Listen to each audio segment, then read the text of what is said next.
नमस्कार दोस्तों, जय हिंद। स्वागत है आप सभी का आपके अपने यूट्यूब चैनल सक्सेस विज्ञान में एक कदम सफलता की ओर। दोस्तों, हम लोग लोअर पीसीएस के लिए जीएस का मैराथन कर रहे हैं, जिसमें से हिस्ट्री अभी तक कंप्लीट हो चुका है। हिस्ट्री में तीनों पार्ट जो हैं, मेडाइवल, एंशियंट एंड मॉडर्न, ये तीनों कंप्लीट हो चुका है। आज ज्योग्राफी में हम लोग विश्व का भूगोल करेंगे, पूरा ये कंप्लीट करेंगे, जो कि यूथ बुक से लिया गया है। इसमें एक्सप्लेनेशन भी दिया गया है, वो भी हम लोग करेंगे। तो इससे बाहर जो है आपको पढ़ने की ज़रूरत नहीं होगी, क्योंकि 5 ही नंबर का आएगा। तो ये विश्व का भूगोल और भारत का भूगोल यहीं से आपका कवर हो जाएगा। तो चलिए शुरू करते हैं विश्व का भूगोल। तो देखते हैं विश्व का भूगोल, और इसमें पहला टॉपिक है सौर मंडल या पृथ्वी। सौर मंडल और पृथ्वी के बारे में देखेंगे। तो इसमें पहला क्वेश्चन दिया गया है, ग्रहण के समय सूर्य का निम्न में से कौन सा भाग दिखाई देता है। तो ग्रहण के समय यानी सूर्य ग्रहण के समय जो सूर्य का पार्ट दिखाई पड़ता है उसको कोरोना बोलते हैं, कोरोना पार्ट। सूर्य के धरातल से ऊपर के आवरण को 3 मंडलों यानी फोटोस्फीयर, क्रोमोस्फीयर तथा कोरोना में बांटा गया है। ग्रहण के समय जो है सूर्य का कोरोना भाग दिखाई देता है। यह सूर्य के वायुमंडल का सबसे बाहरी आवरण है, जो क्रोमोस्फीयर के ऊपर पाया जाता है। यह आवरण कमजोर गैसों से बना है, जो सूर्य के प्रकाश मंडल के उज्ज्वल प्रकाश से अभिभूत होता है। जब ग्रहण के दौरान चंद्रमा सूर्य के चेहरे को अवरुद्ध करता है, तो सूर्य के चारों ओर सफ़ेद मोती प्रभामंडल के रूप में कोरोना दिखाई देता है। अगला है, निम्नलिखित विकल्पों में से कौन सा सही ढंग से ग्रहों के उनके आकार के अवरोही क्रम को दर्शाता है, यानी घटते हुए क्रम में आपको बताना है। यहाँ पे दिए गए हैं कुछ। पहला दिया गया है मंगल, पृथ्वी, शनि, बुध। दूसरा बृहस्पति, यूरेनस, शनि, शुक्र। तीसरा दिया है यूरेनस, पृथ्वी, मंगल, बुध। तो यही सही हो जाएगा। देख सकते हैं सबसे बड़ा तो जो है बृहस्पति है, उसके बाद शनि, फिर अरुण यानी कि यूरेनस, फिर वरुण यानी कि नेपच्यून, फिर पृथ्वी का नंबर आता है, फिर शुक्र, मंगल और बुध। बुध सबसे छोटा है और बृहस्पति सबसे बड़ा है। आगे देखते हैं, सूर्य के प्रकाश को पृथ्वी तक पहुंचने में कितना समय लगता है। तो कितना समय लगता है ये आपको बताना है। पहले ये क्वेश्चन काफ़ी बार पूछा जाता था, अब उतना नहीं पूछा जाता, फिर भी देख लीजिए। 8 मिनट 20 सेकेंड लगभग पूछा गया है। तो 8 मिनट 20 सेकेंड लगभग लगता है। टोटल पूछा जाए तो 496.6 सेकेंड। सूर्य से पृथ्वी की न्यूनतम दूरी जो है ये 14.7 करोड़ किलोमीटर है, यानी 14 करोड़ 70 लाख करोड़ किलोमीटर। और अधिकतम दूरी 15 करोड़ 21 लाख किलोमीटर है। अगर माध्य दूरी की बात करें सूर्य की पृथ्वी से, तो 14.98 करोड़ किलोमीटर है। तो ये भी ध्यान रखिएगा। सौर मंडल की उत्पत्ति से संबंधित इनमें से कौन सा सिद्धांत सही ढंग से मेल खाता है। इनमें से कौन सा सही दिया गया है। तो इसमें ज्वारीय हाइपोथेसिस जो है जेम्स जीन्स और हैरोल्ड जेफरी द्वारा दिया गया है, यही यहाँ पे सही हो जाएगा। बाकी के बारे में भी देख लेते हैं। तो नेबुलर परिकल्पना जो है ये पियरे साइमन डी लाप्लास द्वारा दिया गया था। ज्वारीय हाइपोथेसिस की बात करें तो जेम्स जीन्स और हैरोल्ड जेफरी द्वारा। गैसीय हाइपोथेसिस किसने दिया था। तो ये इमैनुअल स्वेडेनबर्ग व इमैनुअल कांट द्वारा। ग्रहीय हाइपोथेसिस की बात करें तो थॉमस सी चैम्बरलिन और फॉरेस्ट आर मोल्टन द्वारा दिया गया था। अगला है, सूर्य का दीप्तिमान आमुख जिसे हम देखते हैं कहलाता है, तो वो प्रकाश मंडल या फिर फोटोस्फीयर। ऑप्शन सी यहाँ पे करेक्ट हो जाएगा। सबसे अधिक चमकीला ग्रह कौन सा है। तो सबसे अधिक चमकीला ग्रह जो होता है वो होता है शुक्र, यानी कि वीनस।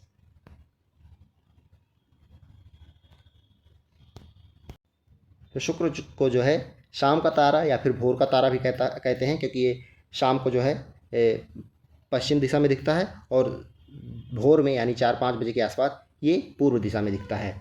सूर्य और चंद्रमा के बाद सर्वाधिक चमकीला दिखने वाला यह तीसरा खगोलीय पिंड है, जो सूर्योदय से पहले और सूर्योदय के बाद क्षितिज पर दिखाई देता है। शुक्र और ग्रह सौर मंडल में सर्वाधिक ताप वाला ग्रह भी है, तो सर्वाधिक ताप वाला ग्रह भी शुक्र ही है। शुक्र ग्रह को पृथ्वी की बहन भी कहा जाता है। यह सूर्य से निकटवर्ती जो है दूसरा ग्रह है, तथा सूर्य की परिक्रमा 225 दिनों में पूरी करता है। यह ग्रहों की सामान्य दिशा के विपरीत यानी कि सूर्य की पूर्व से पश्चिम दिशा में परिक्रमण करता है। अगला है, निम्नलिखित में से कौन सा पृथ्वी की अपेक्षा आकार में छोटा है। पृथ्वी की अपेक्षा छोटा इसमें से कौन है। तो नेपच्यून, शनि और यूरेनस तो पृथ्वी से बड़े हैं, जबकि शुक्र इनमें से पृथ्वी से छोटा है। बुध, शुक्र तथा मंगल पृथ्वी से छोटे ग्रह हैं तथा पृथ्वी से बड़े ग्रह बृहस्पति, शनि और अरुण और वरुण हैं। ये चारों बड़े हैं। अगला है सौरमंडल का सबसे छोटा ग्रह बुध हो जाएगा। इसका कोई उपग्रह भी नहीं है। यह सूर्य का सबसे निकटतम ग्रह भी है और ये सूर्य की परिक्रमा जो है 88 दिन में पूरी कर लेता है। इसका विशिष्ट गुण जो है इसमें चुंबकत्व का होना है। वायुमंडल के अभाव के कारण इसका दैनिक तापांतर सबसे अधिक होता है। निम्नलिखित में से कौन सा हमारे सौरमंडल का एक आंतरिक ग्रह या पार्थिव ग्रह है? तो आंतरिक ग्रह इसमें पूछा गया है, कौन सा है ये आपको बताना है। इसमें कौन सा हो जाएगा? इसमें मंगल जो है आंतरिक ग्रह हो जाएगा। इसके बारे में थोड़ा देख लेते हैं। सूर्य के चारों ओर चक्कर लगाने वाले विभिन्न ग्रहों, क्षुद्र ग्रहों, धूमकेतुओं, उल्काओं तथा अन्य आकाशीय पिंडों के समूह को सौरमंडल कहते हैं। सभी ग्रह सूर्य के चारों ओर दीर्घ वृत्ताकार पथ पर परिक्रमण करते हैं। इन ग्रहों को दो भागों में बांटा गया है, एक तो आंतरिक या पार्थिव ग्रह, दूसरा बाह्य या बृहस्पतीय ग्रह। तो आंतरिक या पार्थिव ग्रह कौन से हैं? इनर और टेरेस्ट्रियल प्लैनेट। तो पृथ्वी सदृश ग्रहों को पार्थिव ग्रह कहते हैं। इसमें बुध, शुक्र, पृथ्वी व मंगल शामिल होते हैं। तो ये चार ग्रह जो है होते हैं इनर और टेरेस्ट्रियल प्लैनेट में। बाह्य या बृहस्पतीय ग्रह, आउटर और जोवियन प्लैनेट। बृहस्पति ग्रह सदृश ग्रहों को बाह्य या बृहस्पतीय ग्रह कहते हैं। इसमें बृहस्पति, शनि, अरुण व वरुण शामिल हैं। नेक्स्ट है, किस ग्रह पर एक प्राचीन झील की उपस्थिति के प्रमाण की खोज अगस्त 2015 में शोधकर्ताओं के एक दल ने की? तो ये कहाँ पे की थी ये आपको बताना है। तो ये मंगल ग्रह पर। किस ग्रह को लाल ग्रह के नाम से जाना जाता है? पहले ये भी क्वेश्चन काफ़ी आता था।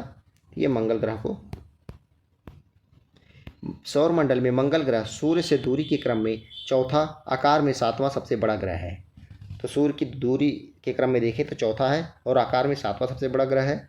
इस ग्रह पर आयरन ऑक्साइड की अधिकता के कारण पृथ्वी से देखने पर इसकी छवि लाल दिखती है, जिसके कारण इसे लाल ग्रह भी कहा जाता है। इसकी घूर्णन गति जो है पृथ्वी की घूर्णन गति के समान है, इसलिए इसे पृथ्वी की बहन भी कहा जाता है। फोबोस और डिमोस मंगल के दो उपग्रह हैं। मेनली पृथ्वी की बहन जो है शुक्र को कहा जाता है। डिमोस सौरमंडल का सबसे छोटा उपग्रह है। इस ग्रह का सबसे ऊंचा पर्वत जो है निक्स ओलंपिया, ये पूछा जाता है। निक्स ओलंपिया कहाँ का पर्वत है? तो ये मंगल ग्रह का, जो एवरेस्ट से लगभग 3 गुना ऊंचा है। तो फोबोस और डिमोस मंगल के दो उपग्रह हो गए और यहाँ पे जो पर्वत है वो निक्स ओलंपिया एवरेस्ट से 3 गुना बड़ा है, ऊंचा है। शब्द शांति का समुद्र, सी ऑफ ट्रैंक्विलिटी, निम्नलिखित में से किस खगोलीय पिंड से जुड़ा है? तो सी ऑफ ट्रैंक्विलिटी ये कहाँ से जुड़ा हुआ है? तो ये चंद्रमा से जुड़ा हुआ है। ऑप्शन सी यहाँ पे करेक्ट हो जाएगा। शब्द शांति का समुद्र, सी ऑफ ट्रैंक्विलिटी चंद्रमा से संबंधित है। यह सागर चंद्रमा के ट्रैंक्विलिटिस बेसिन में पाया जाता है और यह बेसाल्ट से बना है। यह चंद्रमा के उत्तरी गोलार्ध में स्थित एक अंधेरा स्थान है। यह चांद पर कम ऊंचाई वाला मैदान है जो पानी और धूल से भरा है। नेक्स्ट है, निम्नलिखित में से कौन सा कथन बृहस्पति ग्रह के बारे में सही है? बृहस्पति ग्रह के बारे में इनमें से कौन सा कथन सही है? तो सौरमंडल में सबसे छोटा दिन इसका है, यही सही है। बाकी पहला दिया गया है बृहस्पति सौरमंडल का दूसरा सबसे बड़ा ग्रह है, जबकि ये पहला, ये गलत हो जाएगा। इसकी केवल 2 चंद्रमा हैं, ये भी गलत है। यह एक ऐसा ग्रह है जिसमें कोई गैस नहीं है, ये भी गलत है। तो सी वाला सही हो जाएगा। सौरमंडल में सबसे छोटा दिन इसका है। अपनी धुरी पर सबसे तेज गति से घूमने के कारण सौरमंडल के में जो है बृहस्पति ग्रह का दिन सबसे छोटा होता है। निम्नलिखित में से जोवियन ग्रहों की खोज कीजिए।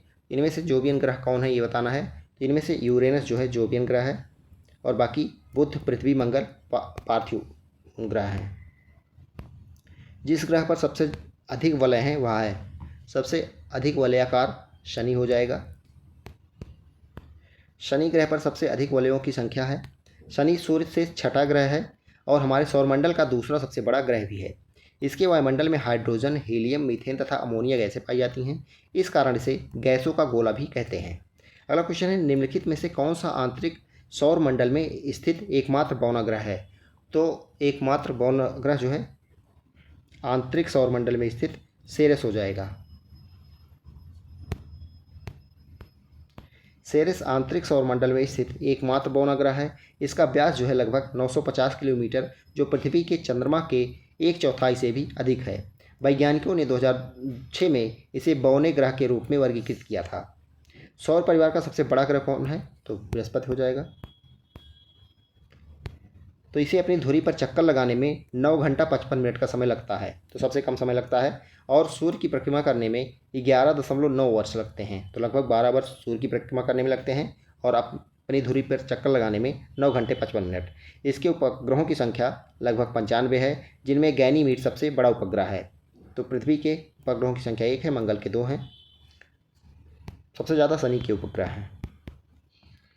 बृहस्पति के 95 हो गए, शनि के 274, अरुण के 27, वरुण के 13। आयो, यूरोपा, कैलिस्टो, अल्मथिया आदि इसके अन्य उपग्रह हैं। बुध तथा शुक्र के पास कोई उपग्रह नहीं है। निम्नलिखित में से किस ग्रह के सबसे अधिक प्राकृतिक उपग्रह हैं? तो ये शनि के हो जाएंगे। तो प्रश्नकाल पे 2016 में पूछा गया था, उस समय बृहस्पति के ही ज़्यादा थे तब, क्योंकि शनि की खोज नहीं हुई थी उतने उपग्रहों की, लेकिन अब शनि में बहुत ज़्यादा हैं, 274 हैं। चंद्रमा का आकार पृथ्वी के आकार का लगभग कितना है? तो लगभग 1/4 है। पृथ्वी का भूमध्य रेखीय व्यास जो है 12,756 किलोमीटर है। चंद्रमा का व्यास जो है 3474 किलोमीटर है, जो पृथ्वी के व्यास का लगभग 27% है। अर्थात चंद्रमा का आकार पृथ्वी के आकार का लगभग 1/4वां भाग है। चंद्रमा की सतह पर कौन सा तत्व पाया जाता है? इनमें से कौन सा तत्व चंद्रमा की सतह पर पाया जाता है, ये आपको बताना है। तो टिन दिया गया है, टंगस्टन, टेंटलम, टाइटेनियम। तो टाइटेनियम पाया जाता है। चंद्रमा पृथ्वी का एकमात्र प्राकृतिक उपग्रह है। चंद्रमा की सतह और उसकी आंतरिक स्थिति का अध्ययन करने वाले विज्ञान को सेलेनोलॉजी कहा जाता है। इसकी चट्टानों में टाइटेनियम की मात्रा अत्यधिक है। चंद्रमा एवं पृथ्वी के बीच की औसतन दूरी जो है 3,84,000 किलोमीटर है। ये भी ध्यान रखिए। पृथ्वी की संरचना में रासायनिक तत्व लौह तत्व की मात्रा कितनी मात्रा है, ये बताना है। तो लौह तत्व की जो मात्रा है वो है लगभग 32 से 35%। पृथ्वी की संरचना में बात करें तो iron 32.1%, oxygen 30.17%, silicon 15.1%, magnesium 13.9%, sulphur 2.9%, nickel 1.8%, calcium, aluminium तथा शेष अन्य तत्व पाए जाते हैं। अगला क्वेश्चन है, पृथ्वी के उत्तरी गोलार्ध में रहने वाली कुल मानव आबादी का अनुमानित प्रतिशत क्या है? ये भी क्वेश्चन पूछा गया था ग्राम विकास अधिकारी वाले में 2018 में। तो उत्तरी गोलार्ध में लगभग 90% लोग निवास करते हैं। उत्तरी गोलार्ध में विश्व की 90% से अधिक जनसंख्या निवास करती है।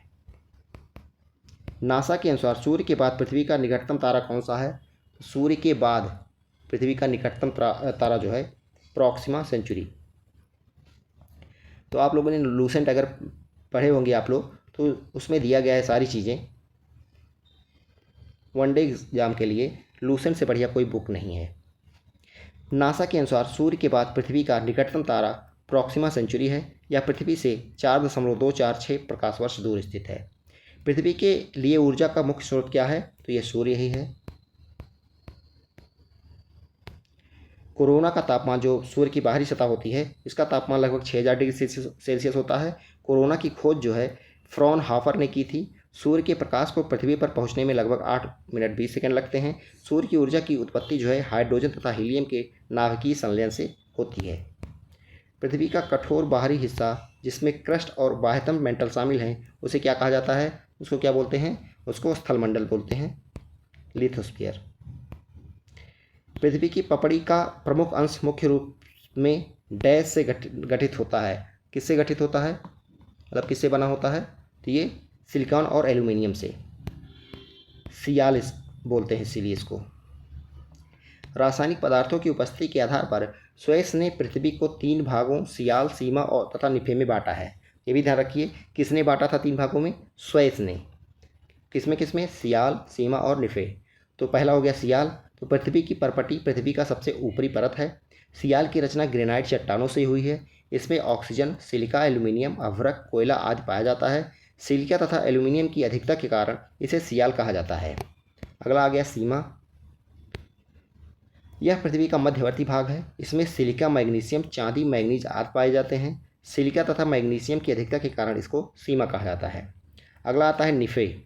यह पृथ्वी का सबसे आंतरिक भाग है। इसमें भारी घनत्व वाले पदार्थ जैसे तांबा, लोहा, जस्ता, सोना आदि पाया जाता है, लेकिन निकिल तथा लोहे की अधिकता के कारण इसे निफे कहा जाता है।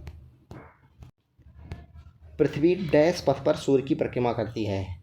पृथ्वी जो है ये अंडाकार पथ पर परिक्रमा करती है।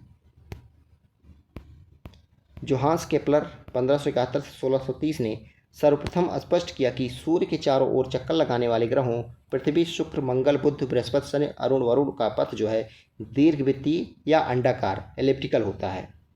अगला है पृथ्वी का अर्धव्यास कितना है। पृथ्वी का अर्धव्यास पूछा गया है तो 6371 किलोमीटर, 6371। पृथ्वी सूर्य से दूरी के क्रम में तीसरा तथा आकार में पांचवा बड़ा ग्रह है। अब तक ज्ञात ग्रहों में यह एकमात्र ऐसा ग्रह है जिस पर जीवन संभव है। इसकी विषुवतीय त्रिज्या जो है 6378 किलोमीटर तथा ध्रुवीय त्रिज्या 6357 किलोमीटर है। पृथ्वी की औसत त्रिज्या 6371 किलोमीटर तथा कुल क्षेत्रफल जो है इतना है। किस तारीख को पृथ्वी की स्थिति सूर्य के सबसे पास होती है।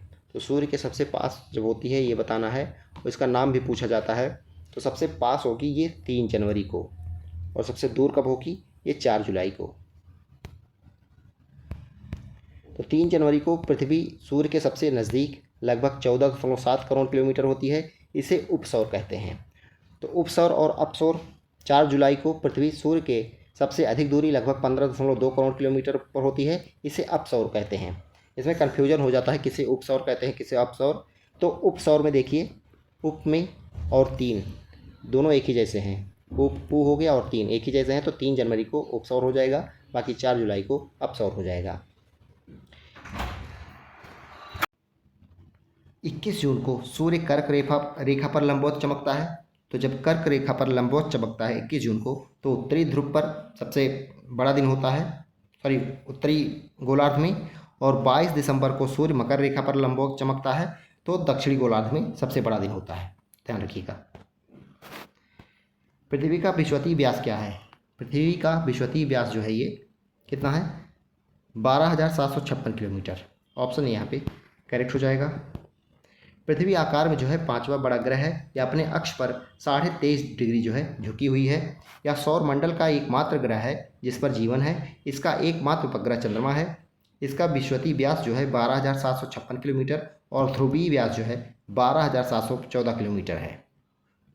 यह अपने अक्ष पे जो है पश्चिम से पूर्व 1610 किलोमीटर प्रति घंटा की चाल से 23 घंटा 56 मिनट और 4 सेकंड में एक चक्कर पूरा करती है। तो किस रफ्तार से चलती है 1610 किलोमीटर प्रति घंटा की चाल से 23 घंटा 56 मिनट और 4 सेकंड में एक चक्कर पूरा कर लेती है। अगला टॉपिक है अक्षांश रेखा, देशांतर रेखा और मानक समय, लैटिट्यूड, लॉन्गिट्यूड और स्टैंडर्ड टाइम। इसको देखते हैं। किस प्राचीन भारतीय शहर से मध्य रेखा पार करती थी जिसे ग्रीनविच मेरिडियन को अपनाने से पहले भारत की अपनी प्रमुख मेरिडियन माना जाता था। तो इसके पहले किसको माना जाता था ये उज्जैन। वर्तमान ग्रीनविच मध्य रेखा अपनाए जाने से पूर्व भारत की अपनी प्रधान मध्य रेखा मेरिडियन थी जो मध्य प्रदेश के उज्जैन शहर से गुजरती थी। अगला क्वेश्चन है 21 जून को दोपहर को सूर्य की स्थिति एकदम सिर के ऊपर कहाँ पर स्थित होती है। तो कहाँ पे होगी ये, तो ये 23.5 डिग्री उत्तर में यानी कर्क रेखा पे। पृथ्वी के अक्षीय झुकाव तथा परिक्रमण गति के कारण पृथ्वी के उत्तरी गोलार्ध में 23.5 डिग्री उत्तरी अक्षांश पर स्थित कर्क रेखा पर 21 मार्च से सूर्य की ओर उन्मुख होना प्रारंभ करती है। 3 माह पश्चात 21 जून को कर्क रेखा सूर्य के ठीक सामने होती है, अर्थात इस तिथि को सूर्य कर्क पर लंबवत चमकेगा।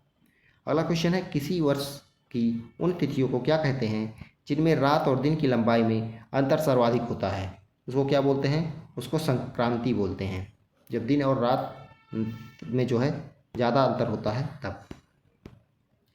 संक्रांति एक खगोलीय घटना है। 21 जून को सूर्य कर्क रेखा पर लंबवत होता है तो इसे कर्क संक्रांति कहते हैं। इस दिन यानी 21 जून को उत्तरी गोलार्ध में सबसे बड़ा दिन होता है तथा 22 दिसंबर को सबसे छोटा दिन होता है। सूर्य की मकर रेखा पर लंबवत होने पर 22 दिसंबर को दक्षिणी गोलार्ध में सबसे बड़ा दिन होगा और 21 जून को सबसे छोटा दिन होता है, जिसे मकर संक्रांति कहते हैं। अतः संक्रांति के दिन रात और दिन की लंबाइयों में जो है सर्वाधिक अंतर पाया जाता है। वर्ष का सबसे लंबा दिन है, तो वर्ष का सबसे लंबा दिन कौन सा है इसमें? 21 जून को।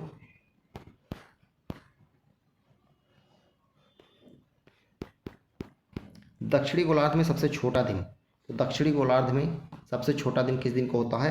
तो जिस दिन उत्तरी गोलार्ध में सबसे बड़ा दिन होगा, यानी कि 21 जून को। विश्व को कितने प्रमुख काल क्षेत्रों यानी टाइम जोन में विभाजित किया गया है? तो कितने टाइम जोन में विभाजित किया गया? टोटल 24 टाइम जोन में। इसको थोड़ा देख लेते हैं। तो विश्व को जो है 24 टाइम जोन में विभाजित किया गया है। इन समय जोनों को ग्रीनविच मीन टाइम व मानक समय में 1 घंटे के अंतराल के आधार पर विभाजित किया गया है। ग्रीनविच मीन टाइम का अभिप्राय उस समय से है जो ग्रेट ब्रिटेन का मानक समय है। इंग्लैंड के निकट शून्य देशांतर पर स्थित ग्रीनविच नामक स्थान से गुजरने वाली काल्पनिक रेखा को प्राइम मेरिडियम व शून्य या शून्य देशांतर कहते हैं। इसी देशांतर रेखा के समय को सभी देश मानक समय मानते हैं। जीएमटी का पूर्ण क्या है? तो ग्रीनविच मीन टाइम क्या है? Greenwich mean time. Option B यहाँ पे करेक्ट हो जाएगा। भारत में जो है ये 82.5 डिग्री पूर्व या उत्तर को मानक मध्याह्न रेखा माना गया है।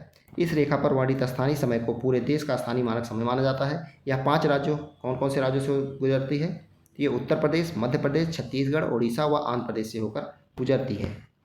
तो हमारी मानक समय जो है ग्रीनविच के समय से 5.5 घंटा आगे है। भारतीय मानक समय ग्रीनविच माध्य समय यानी जीएमटी से कितना आगे है? तो 5.5 घंटा।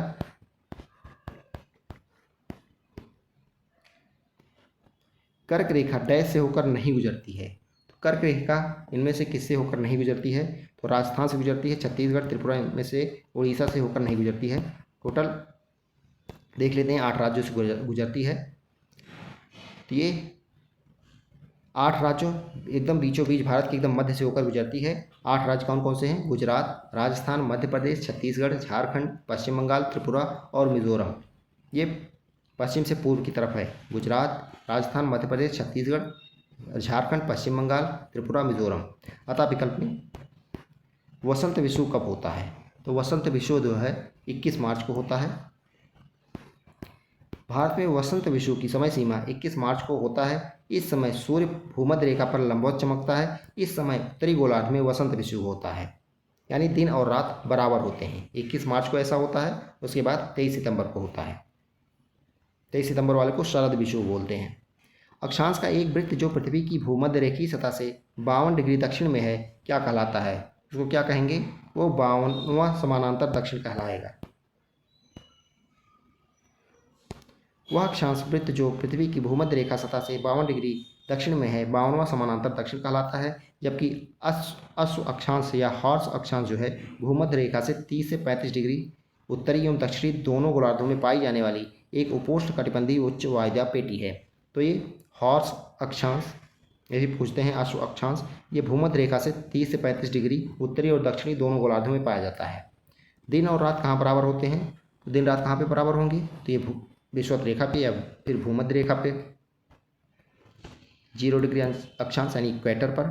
1 घंटे में समयांतर में देशांती दूरी होगी। 1 घंटे में कितनी दूरी होगी? ये 15 डिग्री। 1 डिग्री में 4 मिनट होते हैं। विश्व को 24 समय जोनों में विभाजित किया गया है। इन समय जोनों को ग्रीनविच मीन टाइम और मानक समय में 1 घंटे के अंतराल के आधार पर विभाजित किया गया है, अर्थात प्रत्येक जोन 15 डिग्री के बराबर होता है। ग्रीनविच या में उत्तर 0 डिग्री देशांतर पर है, जो कि ग्रीनलैंड व नॉर्वेनियन सागर, ब्रिटेन, स्पेन, अल्जीरिया, फ्रांस, माली, बुर्किना फासो, टोंगो, घाना व दक्षिण अटलांटिक समुद्र से गुजरता है। ये देश थोड़ा ध्यान रखिएगा। तो 0 डिग्री देशांतर कहाँ कहाँ से गुजरता है? ग्रीनलैंड, नॉर्वेनियन सागर, ब्रिटेन, स्पेन, अल्जीरिया, फ्रांस, माली, बुर्किना फासो, टोंगो, घाना व दक्षिण अटलांटिक समुद्र।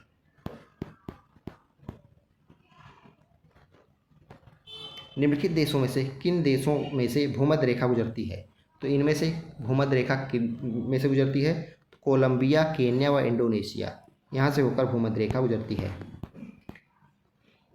स्थल एवं जल पर भूमध्य रेखा यानी इक्वेटर लाइन कुल 13 देशों से होकर गुजरती है। कितने देशों से? 13 देशों से होकर गुजरती है भूमध्य रेखा। इनका विवरण ये है। तो साओ टोम और प्रिंसिप, गैबोन, कांगो गणराज्य, कांगो लोकतांत्रिक गणराज्य, Uganda, Kenya, Somalia, Maldives, Indonesia, Kiribati, Ecuador, Colombia और ब्राज़ील। इन देशों से होकर जो है भूमध्य रेखा गुजरती है। भारत की मानक यामी उत्तर क्या है? 82.5 डिग्री पूर्वी देशांतर। ये वाला करेक्ट हो जाएगा। ये नैनी से, भारत के नैनी से होकर गुजरती है। कहीं कहीं पे मिर्ज़ापुर दिया रहता है, तो जो दोनों में से एक चूज करना है, एक साथ दोनों नहीं दिया रहता। भारत का सबसे उत्तरी अक्षांश है, तो भारत का सबसे उत्तरी अक्षांश क्या हो जाएगा यहाँ पे? तो 37.5 डिग्री 6 मिनट नॉर्थ। भारत का सबसे उत्तरी अक्षांश जो है 37 डिग्री 6 मिनट नॉर्थ है। भारत की भौगोलिक स्थिति जो है उत्तरी गोलार्ध में 8 डिग्री 4 मिनट से लेके 37 डिग्री 6 मिनट उत्तरी अक्षांश और 68 डिग्री 7 मिनट से लेके 97 डिग्री 25 मिनट पूर्वी देशांतर के मध्य है। संपूर्ण भारत का अक्षांशीय विस्तार जो है 6 डिग्री 7 मिनट से लेके 37 डिग्री 6 मिनट उत्तरी अक्षांश के मध्य है। भारत के किस राज्य में भारत में कर्क रेखा ट्रॉपिक ऑफ कैंसर के अति समीपस्थ कोई शहर है? तो जूनियर असिस्टेंट हुआ था 2020 में, उसमें ये पूछा गया था, तो ये विवादित भी रहा था, उसमें ये मध्य प्रदेश। 23 डिग्री 30 मिनट उत्तरी अक्षांश को कर्क रेखा कहा जाता है। यह भारत के मध्य से होकर गुजरती है। कुल 8 राज्यों से गुजरात, राजस्थान, मध्य प्रदेश, छत्तीसगढ़, झारखंड, पश्चिम बंगाल, त्रिपुरा और मिजोरम से होकर गुजरती है। ये समीपस्थ देख लेते हैं। तो भोपाल जो है मध्य प्रदेश राज्य की राजधानी है भोपाल। ये 23 डिग्री 25 मिनट है। जबलपुर की बात करें तो 23 degree 11 minute, Ujjain 23 degree 9 minute, Jharkhand 23 degree 11 minute, Gujarat 23 degree 13 minute, Mizoram 23 degree 36 minute, Tripura जो है थोड़ा गड़बड़ हो गया है। तो सबसे नज़दीक जो है ये, इसमें मध्य प्रदेश ही हो जाएगा।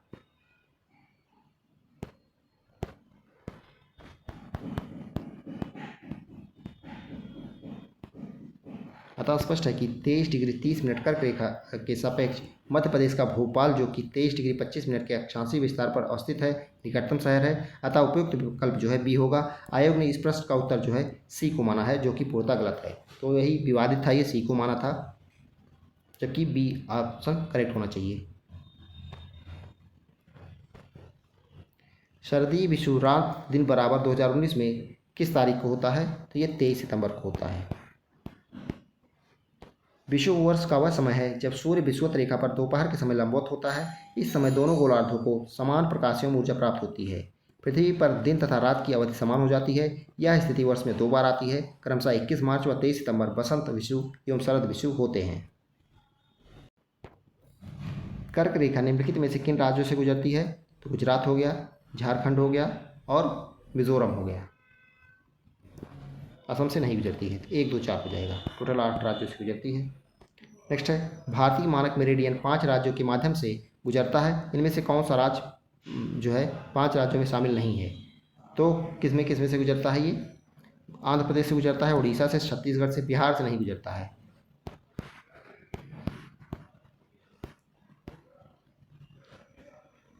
पांच राज्यों से गुजरता है, उत्तर प्रदेश, मध्य प्रदेश, आंध्र प्रदेश, छत्तीसगढ़, उड़ीसा। नेक्स्ट है, भारत का मानक समय मेरिडियन कौन सा है? 82.5 डिग्री ईस्ट देशांतर।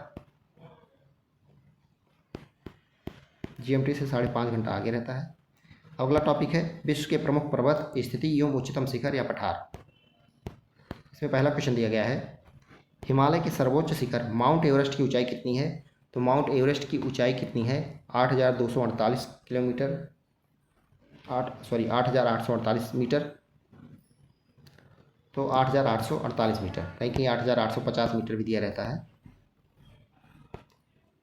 यह नेपाल और चीन की सीमा पर स्थित है। चीन और नेपाल के विदेश मंत्रालय ने संयुक्त रूप से एवरेस्ट की ऊंचाई जो है 8,848.86 मीटर निर्धारित की है। निम्नलिखित में से दुनिया की सबसे तंग घाटी कौन सी है? दुनिया की सबसे तंग घाटी ये कौन सा हो जाएगा? ये the grand canyon. The grand canyon घाटी संयुक्त राज्य अमेरिका के एरिजोना राज्य से होकर बहने वाली कोलोरेडो नदी की धारा से बनी तंग घाटी है। यह घाटी 446 किलोमीटर लंबी और 6,000 फीट गहरी है। अगला क्वेश्चन है, धौलागिरी पर्वत शिखर किस देश में स्थित है? तो धौलागिरी जो है ये कहाँ पे स्थित है? ये नेपाल में स्थित है। धौलागिरी पर्वत शिखर नेपाल में स्थित है या हिमालय पर्वत श्रृंखला का भाग है, इसे सफ़ेद पर्वत भी कहा जाता है। तो धौलागिरी को सफ़ेद पर्वत भी कहा जाता है। अगला है डैश जो है यूरेशियाई प्लेट एवं भारतीय प्लेट के टकराव पर सिकुड़न के परिणाम स्वरूप निर्मित लंबवत घाटियां हैं। तो कौन क्या बोल यहाँ पे होगा, ये डंस। डंस यूरेशियाई प्लेट एवं भारतीय प्लेट के टकराव पर सिकुड़न के परिणाम स्वरूप निर्मित लंबवत घाटियां हैं। यूरोप में उच्चतम पर्वत शिखरों में से एक माउंट एल्ब्रूस कहाँ स्थित है? तो माउंट एल्ब्रूस जो है ये रूस में स्थित है। रूस क्षेत्रफल की दृष्टि से जो है संसार का सबसे बड़ा देश है। इसका विस्तार यूरोप व एशिया दोनों महाद्वीपों में है। यूरोप में उच्चतम पर्वत शिखरों में से एक माउंट एल्ब्रूस जो है रूस में स्थित है। इसकी समुद्र तल से ऊंचाई जो है 5642 मीटर है। कौन सी पर्वत की चोटी पृथ्वी के केंद्र से दूरतम बिंदु है? पृथ्वी के केंद्र से दूरतम बिंदु है, इनमें से कौन सी है? यह है माउंट चिम्बराजो। माउंट चिम्बराजो जो है इक्वाडोर में है कि पर्वत की चोटी पृथ्वी के केंद्र से दूरतम बिंदु पर है या विषुवत रेखा पर स्थित देश इक्वाडोर में है। चूंकि पृथ्वी गोल नहीं है या दीर्घवृत्ताकार है, जिससे विषुवत रेखा पर इसका व्यास सबसे अधिक है। विश्व की सबसे बड़ी पर्वत श्रृंखला कौन सी है? सबसे बड़ी पर्वत श्रृंखला यहाँ पे पूछा गया है तो एंडीज पर्वत श्रृंखला जो है विश्व की सबसे बड़ी पर्वत श्रृंखला हो जाएगी। एंडीज दक्षिण अमेरिका में है ये। इसकी लंबाई 7000 किलोमीटर है। रॉकी पर्वत जो कि उत्तरी अमेरिका में है ये 4800 किलोमीटर है। हिमालय जो कि एशिया का है 2400 किलोमीटर। महान डिवाइडिंग रेंज ऑस्ट्रेलिया में है 3700 किलोमीटर। और ट्रांस अंटार्कटिका जो कि अंटार्कटिका में है 3500 किलोमीटर है इसकी लंबाई। पेंटागोनिया कहाँ स्थित है? तो पेंटागोनिया कहाँ पे स्थित है ये आपको बताना है। ये अर्जेंटीना में स्थित है। पेंटागोनिया एक पठार क्षेत्र है जो दक्षिणी अमेरिका महाद्वीप के अर्जेंटीना और चिली के मध्य स्थित है। इसका दक्षिणी भाग जो है मरुस्थलीय है। ये भी पूछा जाता है इसका कौन सा भाग मरुस्थलीय है पेंटागोनिया का, तो ये दक्षिणी भाग मरुस्थलीय है। विश्व की सबसे ऊंची चोटी माउंट एवरेस्ट डैश के बीच स्थित है? तो माउंट एवरेस्ट किसके बीच स्थित है? नेपाल और तिब्बत के बीच। मेसेटा पठार किस देश में स्थित है? मेसेटा पठार ये जो है स्पेन में स्थित है। पठार भूपटल के द्वितीय श्रेणी के उच्चावच हैं या भूपटल के लगभग 33% भाग पर विस्तृत हैं। मेसेटा पठार जो है स्पेन में स्थित है। श्रीलंका में निम्नलिखित में से कौन सी चोटी सबसे ऊंची है? श्रीलंका की सबसे ऊंची चोटी पूछी है तो माउंट पेड्रो, ये भी पूछा जाता है, क्वेश्चन इंपॉर्टेंट है। श्रीलंका की सबसे ऊंची चोटी माउंट पेड्रो, दूसरा नाम पिडुरुता लगाला है। ऊंचाई इसकी 2524 मीटर है। नुआरा एलिया शहर के उत्तर पूर्व में स्थित है। किरीगल पोट्टा ऊंचाई 2388 मीटर श्रीलंका की दूसरी सर्वोच्च चोटी है। अगला टॉपिक जो है नदियां तथा नदियों की घाटी, रिवर्स एंड रिवर वैलीज। विश्व की सबसे लंबी नदी कौन सी है? विश्व की सबसे लंबी नदी कौन सी हो जाएगी? नील नदी हो जाएगी। नाइल लिखा गया है, नाइल भी बोलते हैं। विश्व की सबसे बड़ी नदी की बात करें तो अमेजन है और सबसे लंबी नदी जो है ये नील नदी है। मिसिसिपी नदी पंजाकार डेल्टा का निर्माण करती है। हर एक क्वेश्चन इंपॉर्टेंट है यहाँ पे। उस सबसे बड़े देश का नाम बताएं जिसकी सीमा में एक भी नदी नहीं बहती है। ये इंपॉर्टेंट हो जाएगा। तो कहाँ पे नहीं बहती है? संयुक्त अरब अमीरात दिया गया है, कुवैत, लीबिया, सऊदी अरब। तो सऊदी अरब में एक भी नदी नहीं बहती है। सऊदी अरब विश्व का सबसे बड़ा नदी विहीन देश है। विश्व में ऐसे 17 अन्य देश भी हैं जहाँ कोई भी नदी नहीं बहती है, जैसे ओमान, कतर आदि। तो सबसे बड़ा देश पूछा था तो सऊदी अरब हो जाएगा। अगला क्वेश्चन है कौन सी नदी पूर्वी चीन सागर में बहती है? तो इनमें से कौन सी नदी पूर्वी चीन सागर में बहती है? तो यांगसी नदी जो है ये पूर्वी चीन सागर में बहती है। यांगसी नदी पूर्वी चीन सागर में बहती है। इस नदी के किनारे सभ्यताओं का जन्म हुआ, इसीलिए इसे सभ्यता का पालना घर भी कहते हैं। तो यांगसी नदी को सभ्यता का पालना घर भी कहते हैं। यह नदी उत्तरी संघाई में बहती है। यह चीन की तथा एशिया की भी सबसे बड़ी नदी है। इसका बहाव उत्तर पश्चिम से दक्षिण पूर्व में है। चीन की दूसरी बड़ी नदी जो है ये वांगो है, जिसे पीली नदी भी कहा जाता है। अगला क्वेश्चन है निम्नलिखित में से कौन सी नदी विषुवत रेखा को 2 बार पार करती है? तो विषुवत रेखा को 2 बार काटने वाली नदी कौन सी है? यह है कांगो नदी। ध्यान रखिएगा, कांगो नदी जिसे जायरे नदी के नाम से भी जाना जाता है, तो कांगो नदी को ही जायरे नदी बोला जाता है। यह अफ्रीका महाद्वीप की एक प्रमुख नदी है। 4700 किलोमीटर की दूरी तय करने वाली यह नदी पश्चिम मध्य अफ्रीका की सबसे विशाल और नील नदी के बाद अफ्रीका की सबसे लंबी नदी भी है। यह भूमध्य रेखा यानी कि इक्वेटर को 2 बार काटती है। दक्षिण अफ्रीका की लिम्पोपो नदी जो है मकर रेखा को 2 बार तथा भारत की माही नदी कर्क रेखा को 2 बार काटती है। तो कांगो नदी यानी कि ज़ायरे नदी जो है ये इक्वेटर को 2 बार काटती है यानी भूमध्य रेखा को। दक्षिण अफ्रीका की लिम्पोपो नदी मकर रेखा को 2 बार काटेगी यानी 23.5 डिग्री दक्षिण को, और भारत की माही नदी जो है कर्क रेखा को 2 बार काटती है। अगला है डेन्यूब नदी का उद्गम किस देश में है। उद्गम पूछा गया है तो ये आपको बताना है। तो इसका उद्गम जो होता है जर्मनी में होता है, ये यूरोप में प्रवाहित होती है। डेन्यूब नदी मध्य यूरोप में बहने वाली नदी है। इस नदी का उद्गम जो है जर्मनी देश के में जो है ब्लैक फॉरेस्ट के पहाड़ों में स्थित डोनोसिंगेन कस्बे के पास से होता है और फिर पूर्व की ओर बहती है। अंत में यह काला सागर में जाकर मिलती है। तो कहाँ पे जाकर मिल जाती है? ये काला सागर में जाकर मिल जाती है। ब्लैक फॉरेस्ट से ये निकलती है। डेन्यूब नदी जो है वोल्गा नदी के बाद यूरोप की दूसरी सबसे लंबी नदी भी है। डेन्यूब नदी की कुल लंबाई जो है 2842 किलोमीटर है, जो 10 देशों से होकर गुजरती है। अगला क्वेश्चन है, निम्नलिखित में से कौन मीठे पानी का सबसे अच्छा स्रोत है? मीठे पानी का सबसे अच्छा स्रोत इनमें से कौन सा है? तो महासागर दिया गया है, सागर, खारा पानी, नदी, तो सभी को पता होगा।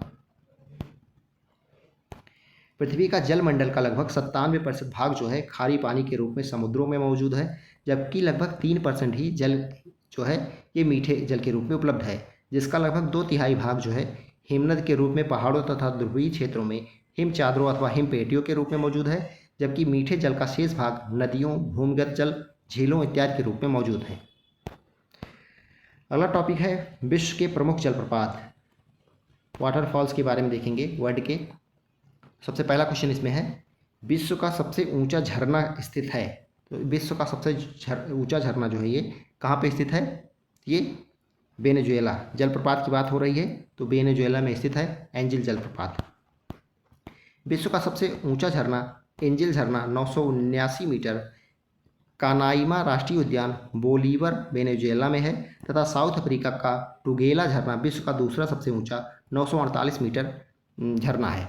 तो अफ्रीका में टुगोला झरना है जो कि विश्व का दूसरा सबसे ऊंचा झरना है। इसके अलावा मोंगे फोसन झरना जो कि नॉर्वे में है, तथा मुटराजी झरना जो कि जिम्बाब्वे में है, क्रमशः तृतीय एवं चतुर्थ स्थान पर हैं। चारों याद रखिए।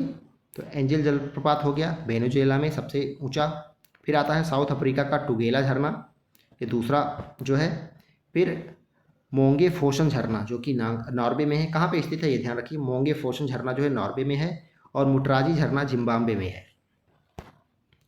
विश्व की प्रमुख झीलें, भूमिगत जल, इसके बारे में देखते हैं। विश्व की प्रमुख झीलें और भूमिगत जल। पहला क्वेश्चन इसमें, भूमिगत चट्टान परतों के लिए प्रयुक्त शब्द क्या है जो भूजल का भंडारण और संचरण करती है? इसमें कौन सा हो जाएगा? इसमें बी ऑप्शन करेक्ट हो जाएगा, जलभृत। ऐसी भूमिगत चट्टानें या परतें जो भूजल का भंडारण और संचरण करती हैं जलभृत यानी एक्वीफर कहा जाता है, इनको एक्वीफर कहा जाता है। मिट्टी के कणों और चट्टानों की दरारों के बीच का सारा स्थान पानी से भरा होता है। इस परत की ऊपरी सीमा कहलाती है, इस परत की ऊपरी सीमा क्या कहलाएगी? Water table. मिट्टी के कणों और चट्टानों की दरारों के बीच का सारा स्थान पानी से भरा होता है। इस परत की ऊपरी सीमा को वाटर टेबल कहते हैं। इसी जल को विभिन्न माध्यमों से ऊपर खींचकर मानव द्वारा उपयोग में लाया जाता है। निम्न भूजल भंडारण से किस प्रकार की चट्टान संरचना सबसे अधिक जुड़ी हुई है? कौन सा यहाँ पे करेक्ट हो जाएगा, ये आपको बताना है। तो हो जाएगा आग्नेय और कायांतरित चट्टानें, इग्नियस एंड सेडिमेंट्री रॉक्स। कम पारगम्यता के कारण आग्नेय और कायांतरित चट्टानें निम्न भूजल भंडारण से जुड़ी हुई हैं। अगला क्वेश्चन है, निम्नलिखित जल निकायों में से कौन सा दुनिया का सबसे लवणीय जल निकाय है? सबसे खारा कौन सा है इसमें से, ये बताना है। तो यह है गेटाले तालाब, इनमें से गेटाले तालाब हो जाएगा। दिए गए विकल्पों में से गेटाले तालाब पृथ्वी पर प्राकृतिक रूप से पाया जाने वाला सबसे लवणीय जल निकाय है या इथियोपिया में स्थित है?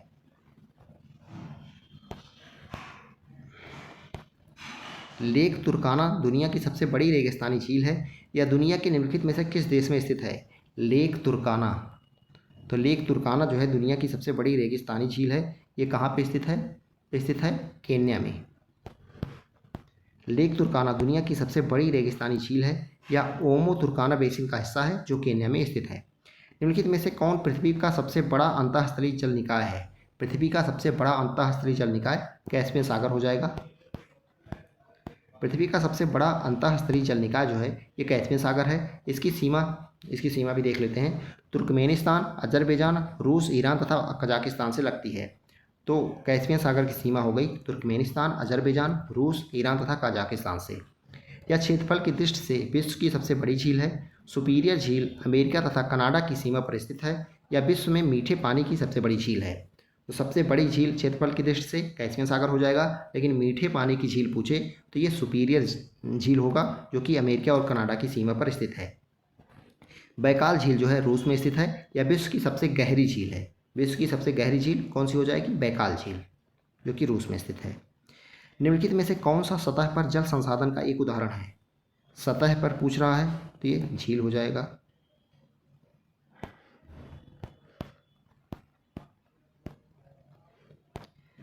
जल का सर्वाधिक उपयोग सिंचाई में 70%, उद्योग में 23% तथा घरेलू एवं अन्य उद्योग में 7% होता है। ये झील की बात हो रही है। एक्वीफर जलभृत क्या है? अभी बताया गया था एक्वीफर के बारे में। ये क्या है? ये भौम जलस्तर के नीचे संतृप्त क्षेत्र है।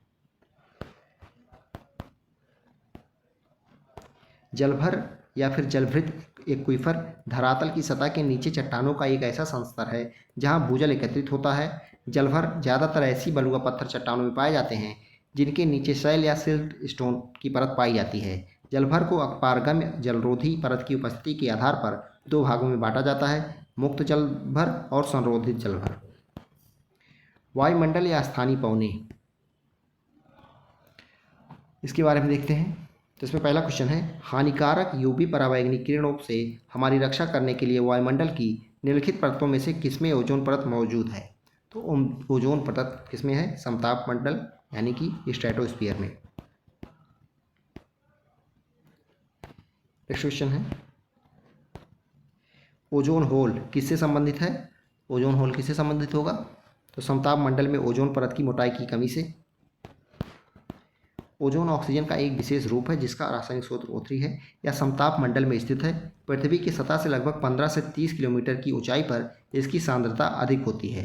पृथ्वी पर बढ़ती ग्रीन हाउस गैसों के कारण ओजोन परत में छिद्र हो रहा है, जिससे समताप मंडल में ओजोन परत की मोटाई कम होती जा रही है। ओजोन परत सूर्य से आने वाली हानिकारक किरणों, परावैंगनिक किरणें यानी कि यूवी रेज को अवशोषित करती हैं। इसलिए ओजोन परत को पृथ्वी का सुरक्षा कवच भी कहा जाता है। पृथ्वी की निम्न में से किस परत में वायुमंडलीय ओजोन परत अधिकतर केंद्रित होती है? तो समताप मंडल में। समताप मंडल जो है 16 से 50 किलोमीटर की ऊंचाई तक होता है। इसकी मोटाई जो है ध्रुवों पर अधिक होती है। वायुयान उड़ने की आदर्श दशा जो है समताप मंडल में ही पाई जाती है। ओजोन परत सूर्य से आने वाली हो चुका है। वायुमंडल की वह परत जिसमें ऊंचाई बढ़ने के साथ तापमान कम होने लगता है उसको क्या बोलते हैं? क्या है वो है मध्यमंडल। वायुमंडल की मध्यमंडल परत में ऊंचाई बढ़ने के साथ तापमान कम होता जाता है। मध्यमंडल समताप मंडल के ऊपर होता है। यह वायुमंडल की सबसे ठंडी परत है। वायुमंडल में कुल पाँच परतें पाई जाती हैं। क्षोभ मंडल, समताप मंडल, उसके ऊपर मध्यमंडल, फिर उसके ऊपर आयनमंडल और सबसे ऊपर वायुमंडल। पृथ्वी के वायुमंडल की सबसे निचली परत का नाम जो है क्षोभ मंडल है तथा सबसे ऊपरी परत का नाम जो है ये बहिर्मंडल है। रेडियो तरंग के संचरण के लिए प्रयुक्त वायुमंडल का स्तर है, इसमें क्या हो जाएगा? ये आयनमंडल। धरातल से 60 से 640 किलोमीटर की ऊंचाई तक विस्तृत वायुमंडल के भाग को आयनमंडल कहते हैं। तो धरातल से 60 से 640 किलोमीटर की ऊंचाई तक विस्तृत वायुमंडल के भाग को क्या कहते हैं? आयनमंडल कहते हैं। ऊंचाई के साथ इस मंडल में तापमान की वृद्धि होती है। आयनमंडल में सबसे नीचे स्थित डी लेयर होता है। तो आयनमंडल में सबसे नीचे कौन सा लेयर होता है? डी लेयर होता है, जिससे विद्युतीय एवं चुंबकीय तरंगें परावर्तित होती रहती हैं। आयनमंडल की सबसे ऊपरी परत से सभी प्रकार की रेडियो तरंगें परावर्तित होती हैं। वायु का लगभग कितना भाग ऑक्सीजन है? तो वायु का लगभग 1:5। पृथ्वी के चारों ओर घेरे हुए वायु के विस्तृत फैलाव को वायुमंडल कहते हैं। आयतन के अनुसार वायुमंडल में विभिन्न गैसों का मिश्रण इस प्रकार है। नाइट्रोजन 18.08%, ऑक्सीजन 20.95%, कार्बन जो है कार्बन डाइऑक्साइड 0.03% और आर्गन 0.93%, अर्थात वायुमंडल में ऑक्सीजन का भाग 1:5 है। सामान्य वायुमंडलीय दाब होता है, तो सामान्य वायुमंडलीय दाब कितना होता है, तो ये 760 मिलीमीटर पारा स्तंभ। पृथ्वी के चारों ओर उपस्थित वायु एवं विभिन्न गैसों का वायुमंडल कहा जाता है, अतः वायुमंडल में उपस्थित वायु भी हम सभी पर अत्यधिक दाब डालती है, जिसे वायुमंडलीय दाब कहा जाता है। वायुमंडलीय दाब जो है 760 मिलीमीटर पारा स्तंभ के बराबर होता है। निम्नलिखित में से कौन सी गैस वातावरण का महत्तम भाग है, यानी वातावरण का महत्तम भाग कौन सी गैस की बात की जा रही है, तो सबसे ज़्यादा कौन से हो जाएगा, नाइट्रोजन हो जाएगा। अभी बताया गया था, नाइट्रोजन 78.08%, ऑक्सीजन 20.95% और carbon dioxide 0.03%। Argon, neon, helium, methane, hydrogen, nitrous oxide, ozone, neon, krypton, xenon आदि भी सम्मिलित रहती है। हवा में निम्नलिखित में से कौन सी गैस प्रधान रूप से विद्यमान है, तो नाइट्रोजन। वह कौन सी पर्यावरणीय पदार्थ है जो विकिरण को वापस पृथ्वी में प्रत्यावर्तित करती है, तो ये कौन सी हो जाएगी, ये स्ट्रेटोस्फीयर है, यानी कि समताप मंडल। पृथ्वी से निकलने वाली विकिरण समताप मंडल यानी स्ट्रेटोस्फीयर से टकरा कर वापस पृथ्वी पर आ जाती है, जबकि आयनोस्फीयर यानी कि आयन मंडल से रेडियो तरंगे टकरा कर वापस पृथ्वी पर आती हैं। धुंध जो नमी के बड़े कणों से बना है क्या कहलाता है, तो उसको कहते हैं कुहरा। ओशांक के नीचे वायु का तापमान कम होने पर कोहरे का निर्माण होता है। इसकी दृश्यता जो है 1 किलोमीटर से भी कम होती है। वायुमंडल में लगभग कितने प्रतिशत नाइट्रोजन होती है, वायुमंडल में 78 से 79%। शुष्क हवा सांता आना कहाँ बहती है, तो शुष्क हवा है सांता आना, ये कहाँ पर बहती है, ये पूछा गया है, तो ये है कैलिफोर्निया में बहती है। सांता आना हवा जो है शुष्क हवा है, प्रायः गर्म और धूल भरी हवा है, या शीत ऋतु तथा बसंत ऋतु में अक्सर चलती है। इसका प्रभाव जो है तटीय दक्षिणी कैलिफोर्निया पर तथा पश्चिमी अमेरिका के ग्रेट बेसिन पर पड़ता है। दक्षिणी कैलिफोर्निया सांता आना कैनियन और वहाँ की स्थानीय ऑरेंज काउंटी में सांता आना घाटी के नाम पर पड़ा। यह हवा बहुत शुष्क और गर्म होती है और मरुस्थल में बहती है। इसे कैलिफोर्निया में शैतानी हवाओं के रूप में भी जाना जाता है। नेक्स्ट है, ग्रीष्मकाल में उत्तरी मैदानों में बहने वाली पवन कहलाती है, तो ग्रीष्मकाल में उत्तरी मैदानों में जो बहती है पवन वो लू होती है। ग्रीष्म ऋतु में उत्तरी मैदानों में बहने वाली गर्म पवन को लू कहा जाता है। या गर्मियों में उत्तर पूर्व या पश्चिम से पूर्व की दिशा में चलती हैं। लू की वजह से तापमान में भारी वृद्धि होती है, जो लगभग 45 डिग्री तक पहुंच जाता है। इस प्रकार की उष्ण हवाएं प्रायः मई तथा जून में चलती हैं। अब अगला टॉपिक है भूकंप प्रमुख ज्वालामुखी। इसमें पहला क्वेश्चन देखते हैं, भूकंप की निम्नलिखित में से कौन सी तरंगें सबसे ज़्यादा विनाशक होती हैं, तो सबसे ज़्यादा विनाशकारी जो होती हैं वो सतही तरंगें होती हैं। पी तरंग, पी वेव, यह प्राथमिक तरंग है। इस तरंग का पृथ्वी के अधिकेंद्र के पास प्रथम आघात पहुंचता है। ये ठोस, द्रव तथा गैस तीनों माध्यमों में चलती हैं, परंतु ठोस में इनका वेग सर्वाधिक होता है। यह ध्वनि तरंग अनुदैर्ध्य तरंगों की भांति व्यवहार करती हैं। पी तरंग हो गई प्राथमिक वेव। दूसरा है एस तरंगे यानी एस वेव, या द्वितीयक तरंग है। यह केवल ठोस में गमन करती हैं या अनुप्रस्थ तरंगों की भांति व्यवहार करती हैं। सतही तरंग सरफेस वेव, इसकी उत्पत्ति धरातली, चट्टान एवं भूगर्भिक तरंगों के मध्य अन्योन्य क्रिया से होती है। ये केवल क्षैतिज तल पर गमन करती हैं तथा सर्वाधिक विनाशकारी होती हैं।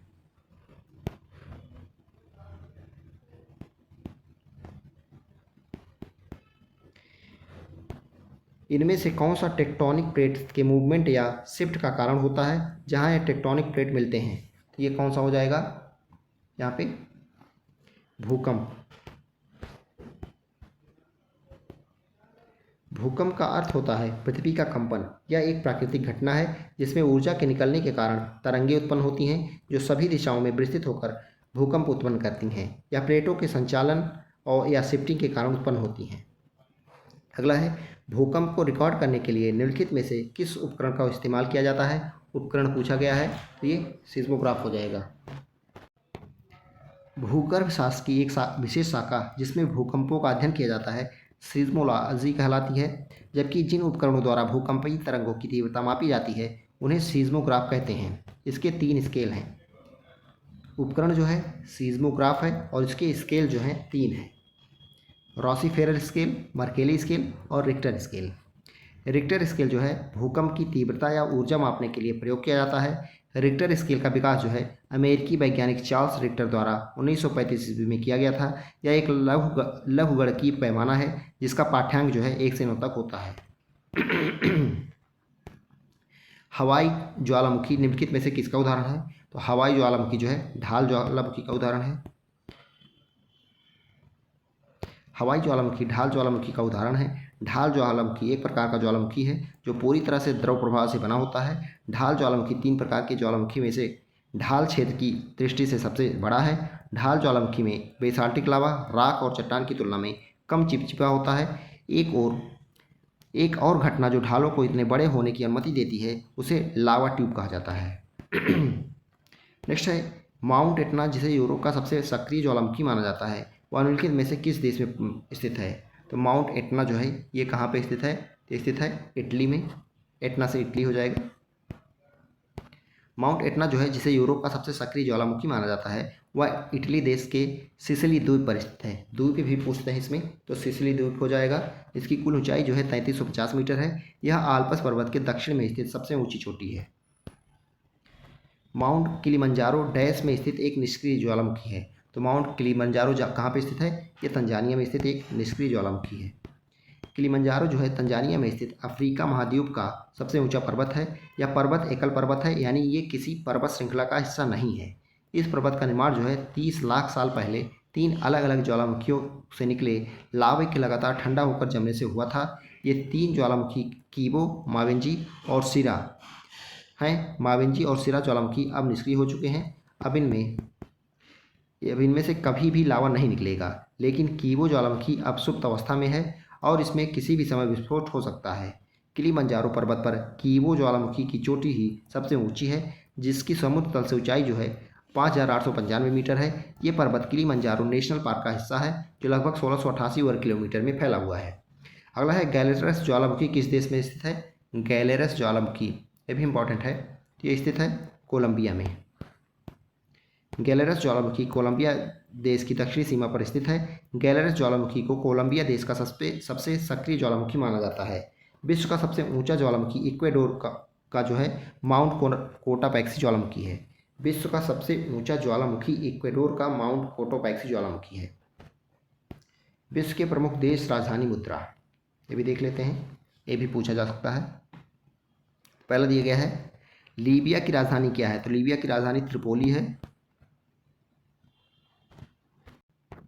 लीबिया की राजधानी त्रिपोली हो गई। नीदरलैंड की एम्स्टर्डम, मॉरिशस की पोर्ट लुइस, लग्जमबर्ग की लग्जमबर्ग सिटी हो गई। क्यूबा की राजधानी क्या है? तो क्यूबा की राजधानी क्या हो जाएगी? ये हो जाएगी हवाना। क्यूबा की हवाना हो गई। बांग्लादेश की ढाका, इक्वेडोर का क्विटो और चेक गणराज्य का प्राग। नॉर्वे की राजधानी क्या है? तो नॉर्वे की राजधानी क्या हो जाएगी? ओस्लो। मनीला जो है फिलीपींस की राजधानी है। क्रोना निम्नलिखित में से किस देश की मुद्रा है? क्रोना नहीं, क्रोना जो है ये स्वीडन की मुद्रा है। दक्षिण अफ्रीका की मुद्रा को अफ्रीकी रैंड, म्यांमार की मुद्रा क्यात है। तो क्रोना जो है स्वीडन की हो गई, दक्षिण अफ्रीका की मुद्रा अफ्रीकी रैंड हो गई और म्यांमार की मुद्रा क्यात हो गई। रिंगिट की मुद्रा इकाई है रिंगिट, ये कहाँ की है? ये मलेशिया की मुद्रा इकाई है रिंगिट। रिंगिट जो है मलेशिया की हो गई। थाईलैंड की जो है थाई बहत है। तो थाईलैंड में थाई बहत या थाई भाट, भाट भी बोलते हैं, कहीं कहीं बहत भी बोलते हैं। वियतनाम का डोंग हो गया और फिलीपींस का पेसो। निम्नलिखित में से कौन सी कोमोरोस संघ की राजधानी है? कोमोरोस संघ की राजधानी इसमें से पूछा गया है, तो कौन हो जाएगी? मोरोनी। कोमोरोस संघ की राजधानी मोरोनी है। निकोसिया साइप्रस की राजधानी, तो साइप्रस की राजधानी कौन सी हो गई? निकोसिया। अक्रा जो है घाना की तथा हरारे जिम्बाब्वे की राजधानी है। रेक्याविक निम्नलिखित में से किस देश की राजधानी है? तो ये आइसलैंड की। रेक्याविक जो है आइसलैंड की राजधानी है। यह विश्व की सबसे उत्तरी राजधानी है। तो सबसे उत्तरी राजधानी विश्व की कौन सी है? रेक्याविक है, जो कि आइसलैंड की राजधानी है। या यह नगर आर्कटिक वृत्त के अंदर है। यहाँ सर्दियों में 4 घंटे धूप निकलती और गर्मियों में मध्य रात तक सूरज निकलता है। नीदरलैंड की राजधानी एम्स्टर्डम, स्वीडन की स्टॉकहोम और लातविया का रिगा हो गया। निम्नलिखित देशों को उनकी राजधानियों से सुमेलित कीजिए। तो सुमेलित करना है, देखते हैं।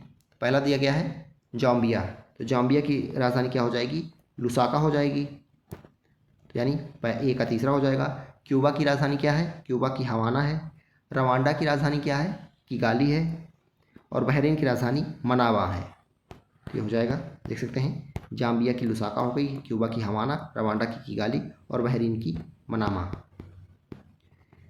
निम्नलिखित में से कौन सी ओमान की राजधानी है? ओमान की राजधानी कौन सी है? तो ये है मस्कट। मनामा बहरीन की राजधानी, माले मालदीव की, मास्को रूस की और मस्कट ओमान की। निम्नलिखित में से इजराइल की राजधानी कौन सी है? तो इजराइल की राजधानी जेरूसलम है।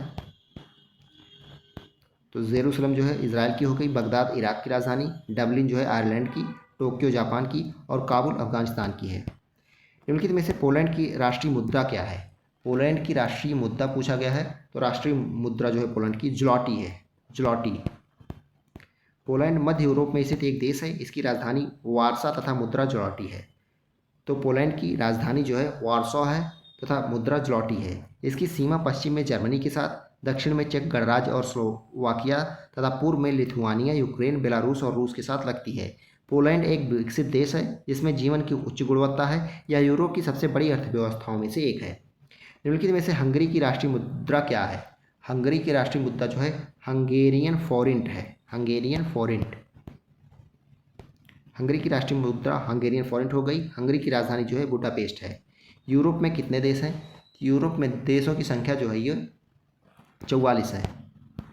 यूरोप महाद्वीप जो है 6वां सबसे बड़ा महाद्वीप है। इस महाद्वीप में बसे देशों की संख्या जो है ये 44 है। रूस और तुर्की दो ऐसे देश हैं जिनका हिस्सा यूरोप और एशिया दोनों में है। माले डैश की राजधानी है, माले मालदीव की राजधानी हो गई। मालदीव हिंद महासागर में स्थित प्रवाल द्वीपों का समूह है। मालदीव में 1192 टापू हैं। तो मालदीव में जो है 1192 द्वीप हैं, जिनमें से 200 पर बस्ती हैं। इसकी राजधानी माले है, जो सबसे बड़ा शहर भी है। इस देश की राजभाषा जो है दिवेही या फिर माही है। इसकी राजभाषा भी पूछते हैं, दिवेही या फिर माही। तथा मालदीव में कुछ हिंदी भाषी लोग भी निवास करते हैं। वेनिस शहर जो नहरों और पुलों से युक्त है, निम्नलिखित में से किस देश में स्थित है? वेनिस शहर बहुत ही प्यारा शहर है। तो ये किस देश में स्थित है? ये इटली में स्थित है। वेनिस शहर जो नहरों और पुलों से युक्त है, इटली देश में स्थित है या एड्रियाटिक सागर के किनारे स्थित है। निम्नलिखित में से कौन सा शहर पश्चिमी ऑस्ट्रेलिया की राजधानी है? पश्चिमी ऑस्ट्रेलिया की राजधानी जो है पर्थ है। विश्व में ऑस्ट्रेलिया ही एकमात्र ऐसा देश है जो पूरे महाद्वीप पर फैला है। इसे द्वीपीय महाद्वीप भी कहते हैं। ऑस्ट्रेलिया सबसे छोटा महाद्वीप है। यह महाद्वीप पूरी तरह दक्षिणी गोलार्ध में स्थित है। इसको प्यासी भूमि का देश भी कहा जाता है। ऑस्ट्रेलिया की खोज जो है 1768 ईस्वी में इंग्लैंड के कैप्टन कुक ने की थी। इसके पश्चिमी ऑस्ट्रेलिया की राजधानी पर्थ है और ऑस्ट्रेलिया की राजधानी जो है ये कैनबरा है। कालगोरली व कूलगार्डी यहाँ की जो है प्रसिद्ध सोने की खानें हैं। कालगोरली और कूलगार्डी ये प्रसिद्ध सोने की खानें हैं। यह देश विश्व में ग्रेट बैरियर रीफ जो एक प्रवाल भित्ति है के लिए प्रसिद्ध है। कोसिस्को 2228 मीटर यहाँ की सबसे ऊंची चोटी है। तो कोसिस्को जो कि 2228 मीटर है यहाँ की सबसे ऊंची चोटी है। टारस जलसंधि जो है ये ऑस्ट्रेलिया व न्यूगिनी के बीच में स्थित है। तो टॉरस या टारस जलसंधि जो है ये ऑस्ट्रेलिया व न्यूगिनी के बीच में स्थित है। नेक्स्ट है, निम्न में से सर्वाधिक सीमाओं वाला देश कौन सा है? सर्वाधिक सीमाओं वाला देश इनमें से चीन, ब्राज़ील, कनाडा, भारत। तो इनमें से चीन हो जाएगा। सर्वाधिक सीमाओं वाला देश चीन है, जिससे 14 देशों की सीमा स्पर्श करती है। तो ये देश कौन कौन से हो गए? उत्तरी कोरिया, रूस, Mongolia, Kyrgyzstan, Kazakhstan, Tajikistan, Afghanistan, Bharat, Pakistan, Nepal, Bhutan, Myanmar, Laos और वियतनाम। दुनिया का सबसे छोटा देश वेटिकन सिटी हो जाएगा। वेटिकन सिटी यूरोप महाद्वीप में स्थित है। यह पृथ्वी पर सबसे छोटा तथा स्वतंत्र देश है, जिसका क्षेत्रफल 44 हेक्टेयर लगभग 108.7 एकड़ है। वेटिकन सिटी एक प्रकार से रोम नगर का छोटा सा भाग है। सन 1929 में एक संधि के अनुसार इसे स्वतंत्र राज्य स्वीकार किया गया। ग्रेनेडा स्थित है। ग्रेनेडा ये कहाँ पे स्थित है आपको बताना है। तो ये कैरेबियन सागर में स्थित है। ग्रेनेडा दक्षिण पूर्वी कैरेबियन सागर में ग्रेनेडियंस के दक्षिण में स्थित एक संप्रभु देश है जो ग्रेनेडा द्वीप तथा 6 छोटे द्वीपों से मिलकर बना है। इस देश की राजधानी जो है सेंट जॉर्ज है। क्या राजधानी इसकी? Saint George. स्वीडन की राजधानी का नाम क्या है? तो स्वीडन की राजधानी अभी बताया गया था, तो यह है स्टॉकहोम। स्वीडन स्टॉकहोम हो गया। स्विट्जरलैंड की राजधानी बर्न। लग्जमबर्ग जो है लग्जमबर्ग सिटी हो गया। स्पेन का मैड्रिड। इनमें से कौन सा यूरोपीय देश है? इनमें से यूरोपीय देश जो है बुल्गारिया हो जाएगा। बुल्गारिया एक यूरोपीय देश है, इसकी राजधानी सोफिया है। तो बुल्गारिया की राजधानी जो है सोफिया है, जबकि सूडान, बेनिन तथा घाना जो है अफ्रीकी महाद्वीप के देश हैं। अजरबैजान जो कभी सोवियत संघ का एक हिस्सा था, निम्नलिखित में से कौन सी उसकी राजधानी है? अजरबैजान की राजधानी पूछा गया है, तो ये है इसकी राजधानी बाकू। अजरबैजान की राजधानी बाकू है। ये कॉकेसस के पूर्वी भाग में स्थित एक गणराज्य है जो पूर्वी यूरोप और एशिया के मध्य बसा हुआ है। इसके सीमांत देश आर्मेनिया, जॉर्जिया, रूस, ईरान, तुर्की हैं। इसका तटीय भाग कैस्पियन सागर से लगा हुआ है। यह वर्ष 1991 तक पूर्व सोवियत संघ का भाग था। निम्नलिखित में से किस देश की समुद्री सीमा भूमध्य सागर पर नहीं है?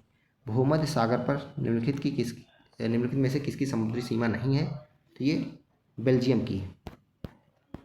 भूमध्य सागर की समुद्री सीमा पर स्पेन कौन कौन बसे हैं? स्पेन, फ्रांस, इटली, अल्बानिया, यूनान, क्रोएशिया, तुर्की, सीरिया, लेबनान, इजराइल, मिस्र, लीबिया, ट्यूनीशिया, अल्जीरिया तथा मोरक्को आदि देश स्थित हैं, जबकि बेल्जियम उत्तरी सागर की सीमा पर स्थित है।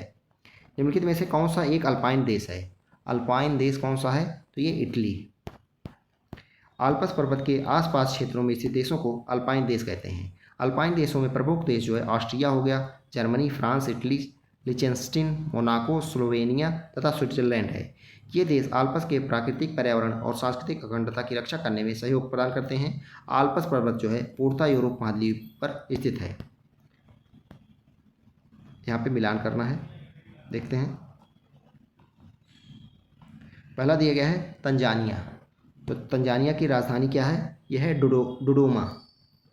केन्या की राजधानी क्या हो गया? केन्या की नैरोबी। नामीबिया का विंडहॉक और मोरक्को का रबात हो जाएगा।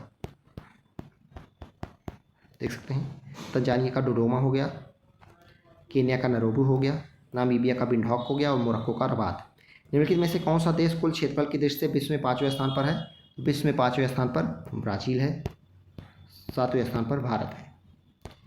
रूस, कनाडा, चीन, संयुक्त राज्य अमेरिका के बाद ब्राज़ील विश्व का 5वां सबसे बड़ा देश है। इसका कुल क्षेत्रफल जो है 85 लाख है। ब्राज़ील विश्व में सर्वाधिक कहवा उत्पादन करता है, इसी कारण से विश्व का कहवा पात्र भी कहा जाता है। ब्राज़ील में स्थित साओ पालो जो है कहवा की मंडी तथा सेंटोस कहवा पत्तन के रूप में प्रसिद्ध है। तो ब्राज़ील का साओ पाउलो कहीं कहीं लिखा रहता है, ये कहवा की मंडी तथा सेंटोस जो है कहवा पत्तन के रूप में प्रसिद्ध है। आबू धाबी कहाँ की राजधानी है? आबू धाबी जो है ये कहाँ की राजधानी हो जाएगी? यूएई की, यूनाइटेड अरब अमीरात। यूनाइटेड अरब अमीरात की राजधानी क्या हो गई? आबू धाबी हो गई। नीदरलैंड की एम्स्टर्डम, दक्षिण कोरिया की सियोल और इटली की रोम। पटाका किस देश की मुद्रा है? पटाका, तो पटाका जो है ये मकाओ की मुद्रा है। पनामा कहाँ की? पनामा देश की मुद्रा क्या है? डॉलर है। लाओस की लाओ किप, मकाओ की पटाका और मेक्सिको की मेक्सिकन पेसो। ताना रिवर मंगावे वानर निम्नलिखित में से किस देश में पाया जाता है? तो ताना रिवर मंगावे जो कि वानर है, ये किस देश में पाया जाता है? ये केन्या में पाया जाता है। ताना रिवर मंगावे वैज्ञानिक नाम, जिसे ताना रिवर क्रस्टेड मंगावे के रूप में भी जाना जाता है, केन्या में ताना नदी के किनारे जंगलों के एक छोटे से हिस्से में पाया जाता है। इन्हें गंभीर रूप से संकटग्रस्त प्रजाति के रूप में सूचीबद्ध किया गया है। अब महासागर के बारे में देखते हैं। ओशन में पहला क्वेश्चन है, भारत में प्रवाल भित्तियाँ निम्नलिखित में से किस स्थान पर पाई जाती हैं? तो प्रवाल भित्तियाँ जो है मन्नार की खाड़ी में पाई जाती हैं। भारत में प्रवाल भित्तियाँ मन्नार की खाड़ी, कच्छ की खाड़ी, अंडमान एवं निकोबार द्वीप समूह एवं लक्षद्वीप में पाई जाती हैं। लक्षद्वीप एटॉल प्रवाल द्वीप है, जबकि बाकी सभी तटीय प्रवाल भित्ति हैं। लक्षद्वीप जो है एटॉल प्रवाल द्वीप है, जबकि बाकी सभी तटीय प्रवाल भित्ति हैं। इन भित्तियों का निर्माण सागरीय मूंगा के अवशेषों के संयोजन द्वारा होता है। मूंगे जो हैं चूने पर निर्वाह करते हैं। भारत की सबसे बड़ी प्रवाल भित्ति क्षेत्र अंडमान एवं निकोबार है। ग्रेट बैरियर रीफ एक है। तो ग्रेट बैरियर रीफ क्या है? ये भी एक प्रवाल रचना है। ग्रेट बैरियर रीफ विश्व की सबसे बड़ी प्रवाल रचना है जो 2500 रीफ और 900 द्वीप को मिलाकर लगभग 3,48,000 वर्ग किलोमीटर क्षेत्र में विस्तृत है। यह रीफ ऑस्ट्रेलिया के क्वींसलैंड के समीप अवस्थित है। ग्रेट बैरियर रीफ मूंगे की सबसे बड़ी दीवार है। यह प्रशांत महासागर में अवस्थित है। हाल ही में यूनेस्को ने इसे अपनी खतरे वाली विरासत स्थलों की सूची में शामिल किया है। अगला है, निम्नलिखित में से कौन सा पृथ्वी पर समुद्र तल से सबसे गहरा बिंदु है? पृथ्वी पर समुद्र तल से सबसे गहरा बिंदु कौन सा हो जाएगा? मेरियाना गर्त या फिर मेरियाना ट्रेंच। पृथ्वी पर समुद्र तल से सबसे गहरा बिंदु जो है मेरियाना गर्त है। यह पश्चिमी प्रशांत महासागर में स्थित दुनिया का सबसे गहरा प्राकृतिक गर्त है। तो कहाँ पे स्थित है? पश्चिमी प्रशांत महासागर में। मेरियाना गर्त की गहराई जो है लगभग 11,034 मीटर है। उस जल डमरू मध्य का नाम बताइए जो जावा सागर को हिंद महासागर से जोड़ता है। जावा सागर को हिंद महासागर से जोड़ने वाला सुंडा जल डमरू मध्य हो गया। सुंडा जल डमरू मध्य ये जावा सागर को हिंद महासागर से जोड़ता है। यह इंडोनेशिया के सुमात्रा द्वीप और जावा द्वीप के बीच की जल संधि है। पृथ्वी पर कितने प्रतिशत ताज़ा जल उपलब्ध है? पृथ्वी पर जो है लगभग 3%।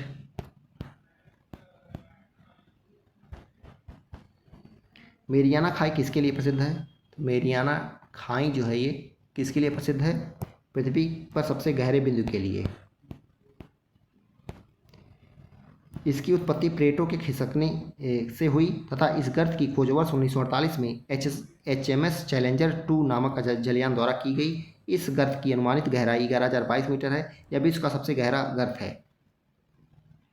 तो 11,022 मीटर ज़्यादातर दिया रहता है, कहीं कहीं गलत लिखा हुआ है। इसके पहले 11,034 शायद बोला गया, जो कि गलत है। 11,022 मीटर ही है, 11,022 मीटर। प्रसिद्ध जावा ट्रेंच जो है ये सबसे गहरा स्थल किस महासागर में स्थित है? तो जावा ट्रेंच जो है ये हिंद महासागर में स्थित है। महासागरीय गर्त महासागरीय बेसिन के सबसे नीचे के भाग हैं। इनकी तली औसत महासागरीय नितल से काफ़ी नीचे मिलती है। इनकी उत्पत्ति महासागरीय तली में पृथ्वी के क्रस्ट के वलन तथा भ्रंशर के परिणाम स्वरूप मानी जाती है। विश्व का सबसे गहरा गर्त जो है मेरियाना गर्त 11,022 मीटर है, जो प्रशांत महासागर में स्थित है। सुंडा गर्त जो कि जावा ट्रेंच भी बोलते हैं, हिंद महासागर में स्थित है, जिसकी गहराई 7,450 मीटर है। यह हिंद महासागर का सबसे बड़ा गर्त है जो हिंद महासागर में उत्तर पूर्व दिशा में स्थित है। निम्न में से किसे हिंद महासागर के सबसे गहरे बिंदु के रूप में जाना जाता है? तो अभी बताया गया सुंडा ट्रेंच। हिंद महासागर में सबसे गहरे बिंदु जो है सुंडा ट्रेंच है। यह 7,450 मीटर है। विश्व का सबसे गहरा गर्त जो है मेरियाना हो गया। समुद्री जल का औसत खारापन कितना होता है? समुद्री जल का औसतन खारापन जो होता है 35%।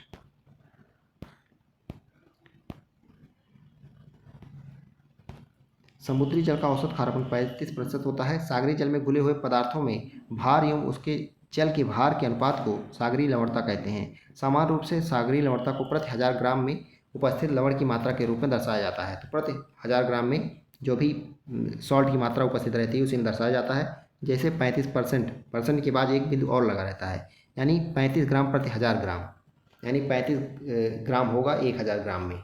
तुर्की की वान झील की लवणता सबसे अधिक 330%, यानी 1000 में 330 ग्राम जो है इसमें लवण होगा। समुद्री जल के खारेपन का कारण उसमें उपस्थित सोडियम क्लोराइड है। तो सबसे ज़्यादा हो गया तुर्की की वान झील।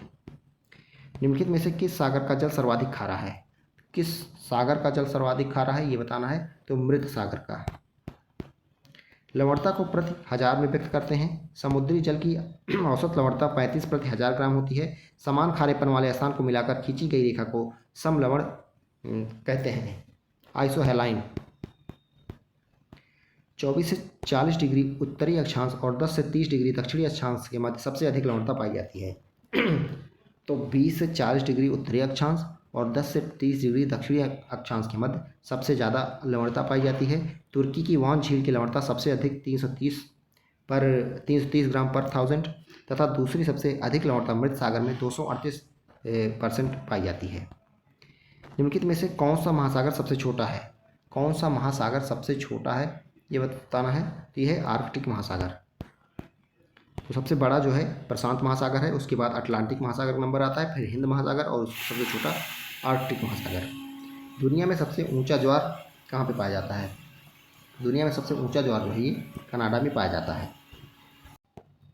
दुनिया में सबसे ऊंचा ज्वार जो है फंडी की खाड़ी कनाडा में आता है।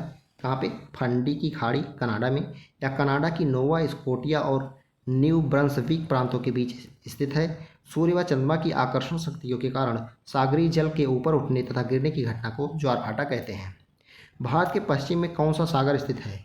भारत के पश्चिम में कौन सा सागर स्थित है, ये बताना है। तो ये है अरब सागर। पश्चिम की बात हो रही है तो भारत के पश्चिम में अरब सागर स्थित है। यह गुजरात, महाराष्ट्र, गोवा, कर्नाटक और केरल जैसे राज्यों की सीमाओं को छूता है। पूर्व में बंगाल की खाड़ी है, दक्षिण में हिंद महासागर है। अगला क्वेश्चन है, अरब सागर निम्नलिखित में से किस महासागर का विस्तार है? अरब सागर जो है ये किस महासागर का विस्तार है? तो ये हिंद महासागर का ही विस्तार है। यह सागर जो है लगभग 38,62,000 वर्ग किलोमीटर क्षेत्रफल पर फैला हुआ है, यानी हिंद महासागर। दक्षिणी चीन सागर निम्नलिखित में से किस महासागर का हिस्सा है? तो दक्षिणी चीन सागर जो है ये प्रशांत महासागर का हिस्सा है। दक्षिणी चीन सागर प्रशांत महासागर का हिस्सा है। दक्षिणी चीन सागर पश्चिमी प्रशांत महासागर की एक शाखा है जो दक्षिण पूर्व एशियाई मुख्य भूमि की सीमा बनाती है। यह सागर ब्रुनेई, कंबोडिया, चीन, Indonesia, Malaysia, Philippines, Singapore, Taiwan, Thailand और वियतनाम से घिरा हुआ है। नेक्स्ट है, मौसम संबंधी प्रभावों, हवाओं और वायुमंडलीय दाब में परिवर्तन के कारण जल संचयन यानी वाटर मूवमेंट, जल संचलन वाटर मूवमेंट को क्या कहा जाता है? तो वाटर मूवमेंट को क्या कहा जाएगा, ये बताना है।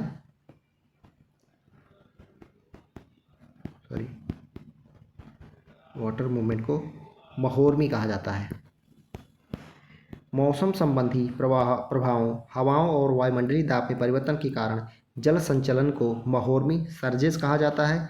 ये विशेष प्रकार की सागरीय तरंगें होती हैं जिनकी उत्पत्ति तट से काफ़ी दूर होती है तथा ये लंबी दूरी तय करने के बाद तटीय क्षेत्रों में पहुंचती हैं। अगला है, महासागरीय तल को कितने भागों में बांटा जाता है? महासागरीय तल को कितने भागों में बांटा जाता है? 4 में। कौन कौन से हैं ये बात करते हैं।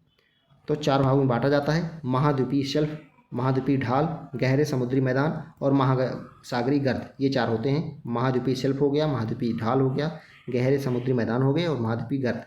इन विभाजनों के अतिरिक्त समुद्र तल में कटक, समुद्री पर्वत, पहाड़ियाँ, खाइयाँ तथा घाटियाँ पाई जाती हैं। महासागर पृथ्वी की सतह का लगभग 71% भाग पर उपस्थित है। महासागरीय परतों के संबंध में असंगत विकल्प की पहचान करें। इनमें से असंगत कौन सा है महासागरीय परतों के संबंध में?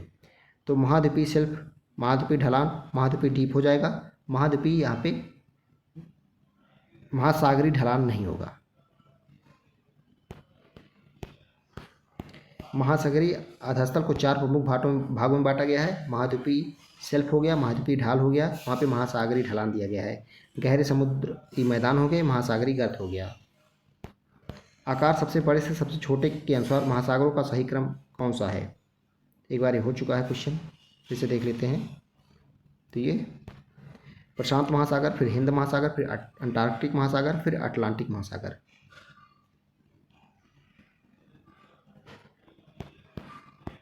आकार सबसे बड़े से सबसे छोटे के अनुसार महासागरों का सही क्रम है, सबसे बड़ा प्रशांत महासागर है, उसके बाद नंबर आता है अटलांटिक महासागर का, और तीसरे नंबर पे आता है हिंद महासागर, चौथे नंबर पे अंटार्कटिक महासागर और 5वें नंबर पे आर्कटिक महासागर आता है।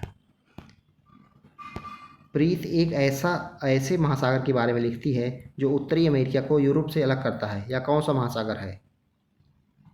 तो ये कौन सा महासागर है ये आपको बताना है। ये है अटलांटिक महासागर। अटलांटिक महासागर विश्व का दूसरा सबसे बड़ा महासागर है। यह सागर दक्षिणी अमेरिका, अफ्रीका, उत्तरी अमेरिका, यूरोप से आर्कटिक सागर तक फैला हुआ है। तो अटलांटिक महासागर जो है ये दक्षिण अमेरिका, अफ्रीका, उत्तरी अमेरिका, यूरोप से आर्कटिक सागर तक फैला हुआ है। अटलांटिक महासागर के पूर्व में एशिया, यूरोप और अफ्रीका महाद्वीप हैं, तो इसके पश्चिम में उत्तरी और दक्षिणी अमेरिका महाद्वीप। तो अटलांटिक महासागर के पूर्व में कौन कौन से हैं? एशिया, यूरोप और अफ्रीका महाद्वीप हैं तथा इसके पश्चिम में उत्तरी और दक्षिणी महाद्वीप हैं। इस प्रकार स्पष्ट है कि अटलांटिक महासागर उत्तरी अमेरिका को यूरोप से अलग करता है। महासागर की परपटी मुख्यतः डैश एवं डैश की बनी होती है, तो सिलिका और मैग्नीशियम की। पृथ्वी की सतह की सबसे ऊपरी परत को परपटी कहते हैं। यह सबसे पतली परत होती है जो कि महाद्वीपीय साहित्य में 35 किलोमीटर एवं समुद्र सतह में केवल 5 किलोमीटर तक है। तो परपटी जो है ये महाद्वीपीय साहित्य की बात करें तो 35 किलोमीटर तक है, जबकि समुद्री सतह में केवल 5 किलोमीटर तक होती है। महासागर की परपटी मुख्यतः सिलिका एवं मैग्नीशियम की बनी है, इसलिए इसे सीमय कहा जाता है। तो सिलिका और मैग्नीशियम से बनी होती है, इसलिए सिमय कहा जाता है। जबकि महाद्वीपीय साहत जो है मुख्यतः सिलिका एवं एल्यूमिनियम जैसे खनिजों से बनी होती है, अतः इसे सीएल कहा जाता है। तथा पर्वती के ठीक नीचे जो है मेंटल होता है, जो 2900 किलोमीटर की गहराई तक फैला होता है। इसकी आंतरिक परत जो है क्रोड है, जो मुख्यतः निकिल और लोहे की बनी होती है, इसी कारण इसे निफे कहा जाता है। अगला टॉपिक है विश्व के प्रमुख बंदरगाह। विश्व के प्रमुख बंदरगाह देखते हैं। इसमें पहला क्वेश्चन है, नीचे दिए गए प्रश्न में अभिकथन ए और कारण आर के रूप में अंकित किए गए दो कथन हैं। तो अभिकथन ये दिया गया है, भारत के पश्चिमी तट की विशेषता कई समुद्री बंदरगाहों की स्थिति है। तो भारत के पश्चिमी तट की विशेषता जो है कई समुद्री बंदरगाहों की स्थिति है, सही है। पश्चिमी तट पर गहरे समुद्र के पानी का प्रमाण है। तो ए और आर दोनों सही है और स्पष्टीकरण भी सही है, तो ये वाला करेक्ट हो जाएगा। मैक्सिको की खाड़ी किसके द्वारा अटलांटिक महासागर से जुड़ी हुई है? किसके द्वारा? तो ये फ्लोरिडा जलसंधि द्वारा। मैक्सिको की खाड़ी फ्लोरिडा जलसंधि के माध्यम से अटलांटिक महासागर से जुड़ी हुई है। यह दक्षिण पूर्वी संयुक्त राज्य अमेरिका के पास एक बड़ा सागर बेसिन है। यह अटलांटिक महासागर का एक हिस्सा है। अगला क्वेश्चन है, कौन सा कृत्रिम बंदरगाह है? इनमें से कौन सा कृत्रिम बंदरगाह है, ये आपको बताना है। कौन सा हो जाएगा? ये चेन्नई। चेन्नई बंदरगाह तमिलनाडु के तट पर स्थित कृत्रिम बंदरगाह है। विशाखापत्तनम 1933 ईस्वी में विकसित एक प्राकृतिक बंदरगाह है। मुंबई बंदरगाह भारत के पश्चिमी तट पर का जो है सबसे बड़ा प्राकृतिक बंदरगाह है। तो चेन्नई जो है कृत्रिम बंदरगाह हो गया, बाकी मुंबई और विशाखापत्तनम प्राकृतिक है। विशाखापत्तनम 1933 ईस्वी में विकसित एक प्राकृतिक बंदरगाह है, जबकि मुंबई बंदरगाह जो है भारत के पश्चिमी तट का सबसे बड़ा प्राकृतिक बंदरगाह भी है। मार्मुगोवा बंदरगाह कहाँ पे है? तो गोवा इसमें है, मार्मुगाओ में, तो गोवा हो जाएगा। मार्मुगाओ बंदरगाह जो है गोवा में है। यह दक्षिण गोवा जिले में एक उप जिला और नगर पालिका परिषद है। यह गोवा का मुख्य बंदरगाह भी है। अगला है, निम्नलिखित में से किस बंदरगाह को दीनदयाल बंदरगाह के नाम से भी जाना जाता है? ये किसको? कांडला बंदरगाह को। कांडला बंदरगाह। कांडला बंदरगाह को दीनदयाल बंदरगाह के नाम से भी जाना जाता है। यह वर्ष 2017 में केंद्रीय मंत्रिमंडल द्वारा कांडला बंदरगाह का नाम परिवर्तित करके दीनदयाल बंदरगाह कर दिया गया। यह भारत के पश्चिम तट का एक बड़ा बंदरगाह है। इसका पूरा नियंत्रण जो है भारत सरकार के जहाजरानी मंत्रालय के हाथ में है। नेक्स्ट है, निम्नलिखित में से कौन सा समुद्री बंदरगाह हिंद महासागर में स्थित नहीं है? इनमें से हिंद महासागर में कौन सा नहीं स्थित है? तो जकार्ता इंडोनेशिया स्थित है, चेन्नई भारत स्थित है, मेलबोर्न ऑस्ट्रेलिया स्थित है, जबकि मनीला फिलीपींस जो है इसमें नहीं स्थित है। ये दक्षिण चीन सागर में स्थित है। तो जकार्ता हो गया Indonesia, Melbourne Australia, Chennai Bharat Hind महासागर में स्थित बंदरगाह शहर है, जबकि मनीला फिलीपींस जो है दक्षिणी चीन सागर में स्थित है। नेक्स्ट है, निम्नलिखित में से कौन सा बंदरगाह या टर्मिनल प्रशांत महासागर में स्थित नहीं है? प्रशांत महासागर में स्थित नहीं है तो योकोहामा जापान स्थित है, जबकि रियो डी जेनेरो ब्राज़ील ये स्थित नहीं है। बाकी शंघाई चीन भी स्थित है, सिडनी ऑस्ट्रेलिया भी स्थित है। बंदरगाह और स्थिति, योकोहामा जापान जो है प्रशांत महासागर में, Rio de Janeiro Brazil Atlantic महासागर में, शंघाई चीन प्रशांत महासागर में और सिडनी ऑस्ट्रेलिया प्रशांत महासागर में। निम्न में से कौन सा बंदरगाह का बांग्लादेश का एक बंदरगाह है? बांग्लादेश का बंदरगाह इनमें से कौन सा है? तो ये राजशाही दिया गया ढाका, फरीदपुर। तो चटगांव जो है, चटगांव बांग्लादेश का एक प्रमुख बंदरगाह है और दूसरा सबसे बड़ा शहर भी है। यह शहर बंगाल की खाड़ी के पूर्वी तट और कर्णफुली नदी के मुहाने पर स्थित है। देश के दक्षिण विभाग में पड़ता है। सदियों से चटगांव के इस प्राचीन बंदरगाह ने बंगाल और बंगाल की खाड़ी के प्रमुख व्यापारिक केंद्रों के लिए एक प्रवेश द्वार का कार्य किया है। अरब अन्वेषक इब्न बतूता, वेनिस के निवासी निकोलो डी कोंटी समेत कई ऐतिहासिक यात्री इस बंदरगाह से गुजरे हैं। 16वीं सदी के पुर्तगाली साम्राज्य में इसे पोर्टो ग्रांडी डी बेंगाला के नाम से जाना जाता था। अगला टॉपिक है विश्व के प्रमुख रेगिस्तान, major deserts of the world. इसमें पहला क्वेश्चन है, दुनिया के सबसे बड़े थार रेगिस्तानों में से एक भारत में कहाँ स्थित है? तो भारत में जो स्थित है वो कौन सा है? कच्छ, गुजरात। गुजरात भारत में स्थित कच्छ का रण एक विशाल क्षार युक्त दलदली वीरान क्षेत्र है। कच्छ के रण में नमक का विशाल भंडार है। गुजरात में उत्पादित होने वाले कुल नमक का 1/3 भाग कच्छ के रण से प्राप्त होता है। कच्छ का रण देश की सबसे बड़ी वन्यजीव अभ्यारण्य वाइल्ड लाइफ सेंचुरी में से एक है। पृथ्वी पर सबसे शुष्क स्थान कौन सा रेगिस्तान माना जाता है? तो पृथ्वी पर सबसे शुष्क स्थान जो है ये अटाकामा माना जाता है, अटाकामा मरुस्थल। अटाकामा रेगिस्तान को पृथ्वी का सबसे शुष्क स्थान के रूप में जाना जाता है। यह रेगिस्तान जो है दक्षिण अफ्रीका के चिली में स्थित है। तो ये कहाँ पे स्थित है? यह ध्यान रखना, चिली में स्थित है। निम्नलिखित में से किस रेगिस्तान में 250 मीटर यानी 820 फीट तक ऊंचे बड़े रेत के टीले हैं और पृथ्वी पर रेतीले रेगिस्तान का सबसे बड़ा सन्निहित क्षेत्र है। इसमें कौन सा हो जाएगा? ये हो जाएगा रब अल खली रेगिस्तान। रब अल खली रेगिस्तान। रब अल खली रेगिस्तान जो है ये 250 मीटर तक बड़े रेत के टीले हैं और पृथ्वी पर रेतीले रेगिस्तान का सबसे बड़ा सन्निहित क्षेत्र है।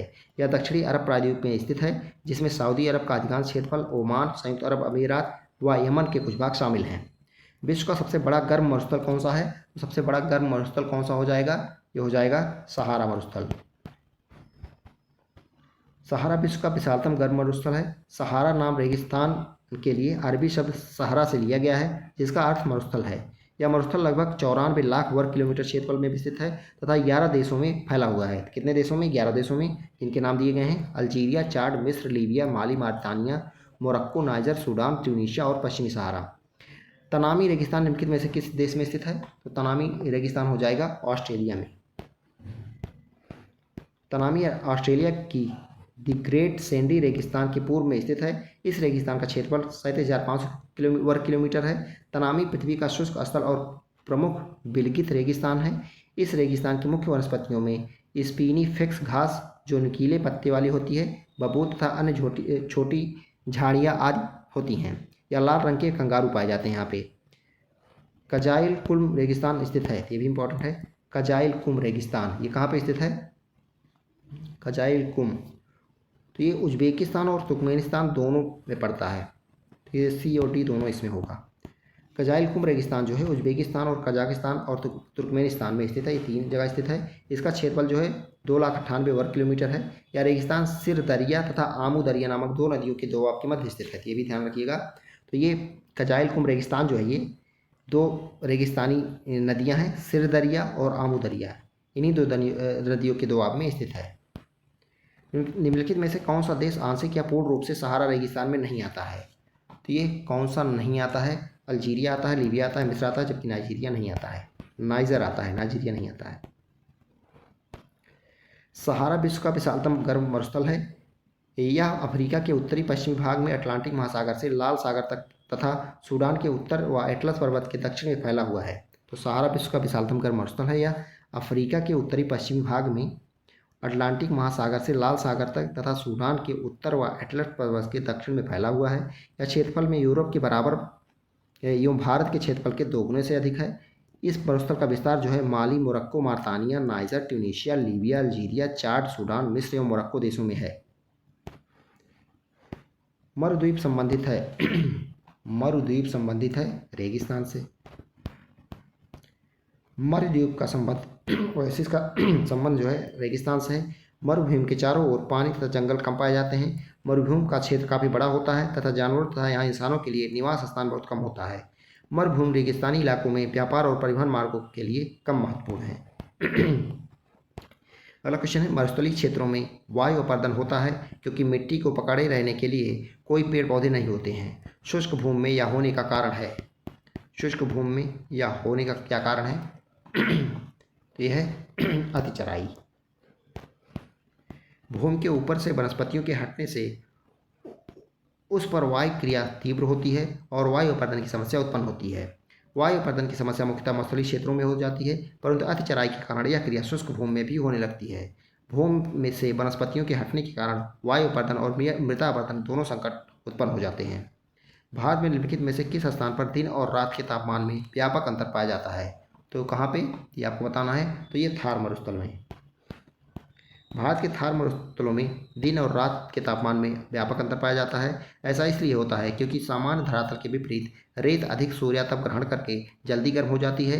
रात के समय रेत प्राप्त सूर्यातप की मात्रा को तीव्रता से वापस लौटा देती है, अतः यहाँ दिन का तापमान अधिक एवं रात का काफ़ी कम हो जाता है। अगला टॉपिक है वन एवं वनस्पतियाँ। पहला इसमें क्वेश्चन, उस जंगल का नाम बताइए जिसे पृथ्वी ग्रह के फेफड़े के रूप में जाना जाता है। तो अमेजन वर्षावन हो जाएगा। अमेजन वर्षावन, जिसे उष्णकटिबंधीय वर्षावन भी कहते हैं, अपने विस्तार एवं सघनता के कारण पृथ्वी ग्रह के फेफड़े भी कहे जाते हैं। इसका विस्तार जो है मुख्यतः ब्राज़ील में है। नेक्स्ट क्वेश्चन है, भारत में महोगनी, रोजवुड और सिनकोना के पेड़ किस प्रकार के वनों में पाए जाते हैं? रोजवुड, महोगनी और सिनकोना के पेड़ जो हैं मुख्य रूप से उष्णकटिबंधीय सदाबहार वन में पाए जाते हैं। ये वन पश्चिमी घाट की पश्चिमी ढाल पर, उत्तर पूर्वी क्षेत्रों की पहाड़ियों पर और अंडमान और निकोबार द्वीप समूह में पाए जाते हैं। जानवरों को उन जंगलों से सुमेलित कीजिए जिनमें वे पाए जाते हैं। जिनमें वे पाए जाते हैं उनसे सुमेलित करना है। तो पर्वतीय वन कहाँ पे पाए जाते हैं? पर्वतीय वन जंगल में कौन से जानवर पाए जाएंगे? तो याक। कंटीले वन झाड़ियों में कौन से पाए जाएंगे? ये ऊँट पाए जाएंगे। मैंग्रोव वन में मगरमच्छ पाए जाएंगे। यहाँ पे हो जाएगा, देख सकते हैं, पर्वतीय वन में याक, कंटीले वन और झाड़ियों में ऊँट, मैंग्रोव वन में मगरमच्छ। निम्नलिखित स्तंभों का मिलान कीजिए, यहाँ भी मिलान करना है। तो आइए देखते हैं। हिमालयी शंकुधारी, तो हिमालयी शंकुधारी वन, तो इसमें किस प्रकार के पौधे पाए जाते हैं? ठीक है, चीड़ और देवदार पाए जाते हैं। पर्णपाती शुष्क की बात करें तो सागौन, एन और टर्मिनेलिया हो गए। मैंग्रोव डेल्टा की बात करें तो एविसेनिया हो गए। सदाबहार उत्तर पूर्व और पश्चिमी घाट की बात करें तो ये जामुन गूलर और डिप्टेरोकार्पस हो गए। देख सकते हैं हिमालयी शंकुधारी वन जो हैं ये, इसमें चीड़ और देवदार प्रमुख हैं। पर्णपाती शुष्क में सागौन, एन और टर्मिनेलिया हो गए। मैंग्रोव डेल्टा में एविसेनिया हो गए। सदाबहार उत्तर पूर्व पश्चिमी घाट में जामुन गूलर और डिप्टेरोकार्पस हो गए। भारत के उष्णकटिबंधीय सदाबहार वनों के बारे में निम्नलिखित में से कौन सी विशेषता गलत है? कौन सी विशेषता गलत है ये पूछा गया है। तो इन जंगलों में पेड़ 60 सेंटीमीटर या उससे अधिक की ऊंचाई तक पहुंचते हैं, तो ये सही है। ये वन अच्छी तरह से स्तरीकृत हैं, ये भी सही है। वे गर्म और आर्द्र क्षेत्रों में पाए जाते हैं, ये भी सही है। इन वनों में वार्षिक वर्षा 150 सेंटीमीटर से कम होती है, तो ये गलत है क्योंकि इससे अधिक होती है वहाँ पे। भारत में के उष्णकटिबंधीय सदाबहार वनों के बारे में विकल्प डी गलत है क्योंकि इन वनों में वार्षिक वर्षा जो है 200 सेंटीमीटर से अधिक होती है और वार्षिक तापमान जो है 22 डिग्री सेल्सियस से अधिक रहता है। अगला क्वेश्चन है, भारत में सनोवर, सिल्वर फर, हापुसा, जूनिफर, देवदार, पाइन और भोज वृक्ष, बर्च निम्नलिखित में से किस वन में पाए जाते हैं? तो किस प्रकार के वन में मुख्यतः पाए जाते हैं? तो पर्वतीय वन में। पर्वतीय क्षेत्रों में पाए जाने वाले वन को पर्वतीय वन कहते हैं। पर्वतीय क्षेत्रों में ऊंचाई के साथ तापमान घटने के साथ साथ प्राकृतिक वनस्पति में भी बदलाव आता है। पर्वतीय वनों को 2 भागों में बांटा गया है, उत्तरी पर्वतीय वन और दक्षिणी पर्वतीय वन। उत्तर पर्वतीय वन की बात करें तो हिमालय की गिरिपथ पर जो है पर्णपाती वन पाए जाते हैं। 3000 से 4000 मीटर की ऊंचाई पर silver fir, Juniper, pine, birch और रेडोडेंड्रॉन वृक्ष मिलते हैं। दक्षिणी पर्वतीय वन की बात करें तो ये मुख्यतः प्रायद्वीप के तीनों भागों यथा पश्चिमी घाट, विंध्याचल और नीलगिरी पर्वत श्रृंखलाओं में पाए जाते हैं। अगला क्वेश्चन है, भारत और बांग्लादेश के सुंदरवन में पाई जाने वाली मैंग्रोव वृक्ष की किस प्रजाति को वैज्ञानिक रूप से हेरिटिएरा फॉर्म्स के रूप में जाना जाता है? हेरिटिएरा फॉर्म्स किसे कहा जाता है ये आपको बताना है। ये सुंदरी को बोला जाता है। भारत और बांग्लादेश के सुंदरवन में पाई जाने वाली मैंग्रोव वृक्ष की सुंदरी प्रजाति को वैज्ञानिक रूप से हेरिटिएरा फॉर्म्स के रूप में जाना जाता है। निम्नलिखित में से हिमालय की गिरिपात पर पाया जाने वाला वन कौन सा है? तो ये कौन सा हो जाएगा? ये पर्णपाती वन हो जाएगा। पर्णपाती वन, पर्णपाती हिमालय की गिरिपात पर पाए जाने वाला वन है। यह वन उत्तर पूर्वी राज्यों और पश्चिमी घाट के पूर्वी ढालों और ओडिशा में पाए जाते हैं। इन वनों के मुख्य वृक्ष जो हैं सागवान, साल, शीशम, महुआ, आंवला और कुसुम है। अगला क्वेश्चन है, निम्नलिखित में से किस एक प्रकार की वनस्पति की हिमालय क्षेत्र में पाई जाती है? तो हिमालय क्षेत्र में पाई जाने वाली कौन सी वनस्पति है इनमें से? यह है अल्पाइन। अल्पाइन प्रकार की वनस्पति हिमालय क्षेत्र में पाई जाती है। ये वनस्पतियाँ 36,000 मीटर से अधिक ऊंचाई पर पाई जाती हैं। तो अल्पाइन जो वनस्पति हैं 36,000 मीटर की इससे अधिक ऊंचाई पर पाई जाती हैं। सिल्वर फर, जूनिफर, पाइन व बर्च इन वनों में के मुख्य वृक्ष हैं। जैसे जैसे हिमरेखा के निकट पहुँचते हैं इन वृक्षों के आकार छोटे होते जाते हैं, अंततः झाड़ियों के रूप के बाद में अल्पाइन घास के मैदानों में विलीन हो जाते हैं। भारत में ताड़, नारियल, केवड़ा, एंगार निम्नलिखित में से किस वन में सामान्यतः पाए जाने वाले वृक्ष हैं? तो ये किस में पाए जाते हैं? तो ये मैंग्रोव वन में पाए जाते हैं। मैंग्रोव शब्द दलदल में पेड़ों और झाड़ियों को संदर्भित करता है। मैंग्रोव वन समुद्री तटों, नदियों के मुहानों पर स्थित ज्वारीय दलदली भूमि पर पाए जाते हैं। मैंग्रोव पृथ्वी पर सबसे अधिक उत्पादक और विविध पारिस्थितिकी तंत्रों में से एक हैं। मैंग्रोव वन क्षेत्र में ताड़, नारियल, केवड़ा, एंगार जैसे वृक्ष पाए जाते हैं। दुनिया का सबसे बड़ा मैंग्रोव वन जो है पश्चिम बंगाल का सुंदरबन है। यह यूनेस्को की विश्व धरोहर स्थल सूची में भी सूचीबद्ध है। यहाँ पे मिलान करना है तो कोकोस प्लेट, ठीक है, कोकोस प्लेट दिया गया है। कोकोस प्लेट ये मध्य अमेरिका और प्रशांत प्लेट के बीच है। नाज़का प्लेट की बात करें तो नाज़का प्लेट कहाँ पे है?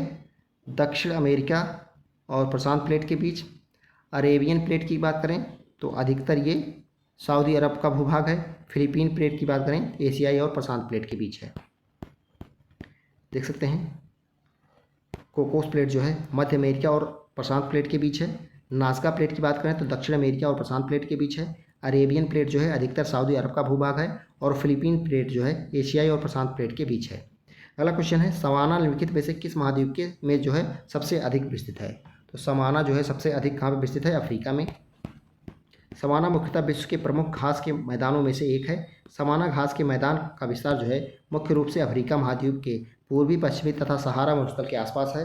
विश्व के प्रमुख घास मैदान निम्नलिखित हैं। देख सकते हैं प्रेयरी कहाँ पर पाया जाता है? उत्तरी अमेरिका में। पंपास अर्जेंटीना उरुग्वे ब्राज़ील में। पंपास कहाँ पाया जाएगा?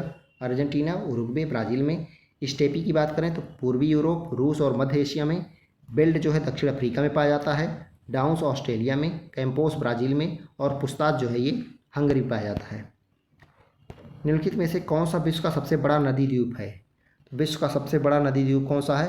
भारत में ही पाया जाता है। कौन सा है? माजुली द्वीप। माजुली द्वीप जो है विश्व का सबसे बड़ा नदी द्वीप है। माजुली द्वीप ब्रह्मपुत्र नदी बेसिन की विशाल नदी प्रणाली का एक हिस्सा है। यह असम राज्य में स्थित है। इसका क्षेत्रफल जो है 880 वर्ग किलोमीटर है। कितना है? 880 वर्ग किलोमीटर। अगला क्वेश्चन है डैश प्राचीन विशाल एकीकृत महाद्वीप सुपर कॉन्टिनेंट पैंजिया का दक्षिणी भाग है जिसके उत्तरी भाग में अंगारा भूमि स्थित है। तो ये गोंडवाना भूमि है। वेगनर के महाद्वीपीय विस्थापन सिद्धांत के अनुसार तो वेगनर के महाद्वीपीय विस्थापन सिद्धांत के अनुसार कार्बोनिफेरस युग में पृथ्वी के सभी स्थलखंड आपस में जुड़े हुए थे जिसे पैंजिया नाम दिया गया था। इसके चारों ओर एक विस्तृत महासागर का विस्तार था जिसे पैंतलासा कहा गया। अंतिम ट्रियासिक युग में पैंजिया का विभाजन प्रारंभ हुआ एवं इसका एक भाग उत्तर की ओर और तथा दूसरा भाग जो है दक्षिण की ओर विस्थापित हुआ। उत्तरी भाग लॉरेशिया जो है अंगारा लैंड तथा दक्षिणी भाग गोंडवाना लैंड कहलाया। इन दोनों स्थलीय भागों के बीच एक उथला व संकीर्ण महासागर खुला जिसे टेथिस सागर कहते हैं। भारत गोंडवाना लैंड में स्थित है। निम्नलिखित में से कौन सा हिंद महासागर में दूसरा सबसे बड़ा द्वीप है? हिंद महासागर में दूसरा सबसे बड़ा द्वीप जो है ये श्रीलंका है। हिंद महासागर में स्थित सबसे बड़ा द्वीप जो है मेडागास्कर। क्षेत्रफल कितना है? 5,87,041 किलोमीटर स्क्वायर। श्रीलंका द्वीप की बात करें तो ये दूसरा सबसे बड़ा है। ये 65,610 किलोमीटर स्क्वायर इसका क्षेत्रफल है। तो सबसे बड़ा हो गया मेडागास्कर 5,87,000 किलोमीटर स्क्वायर। श्रीलंका दूसरे नंबर पे 65,000 किलोमीटर स्क्वायर। जापान में होन्शु नामक द्वीप किसके लिए प्रसिद्ध है? तो होन्शु नामक द्वीप जो है ये तेल के लिए प्रसिद्ध है।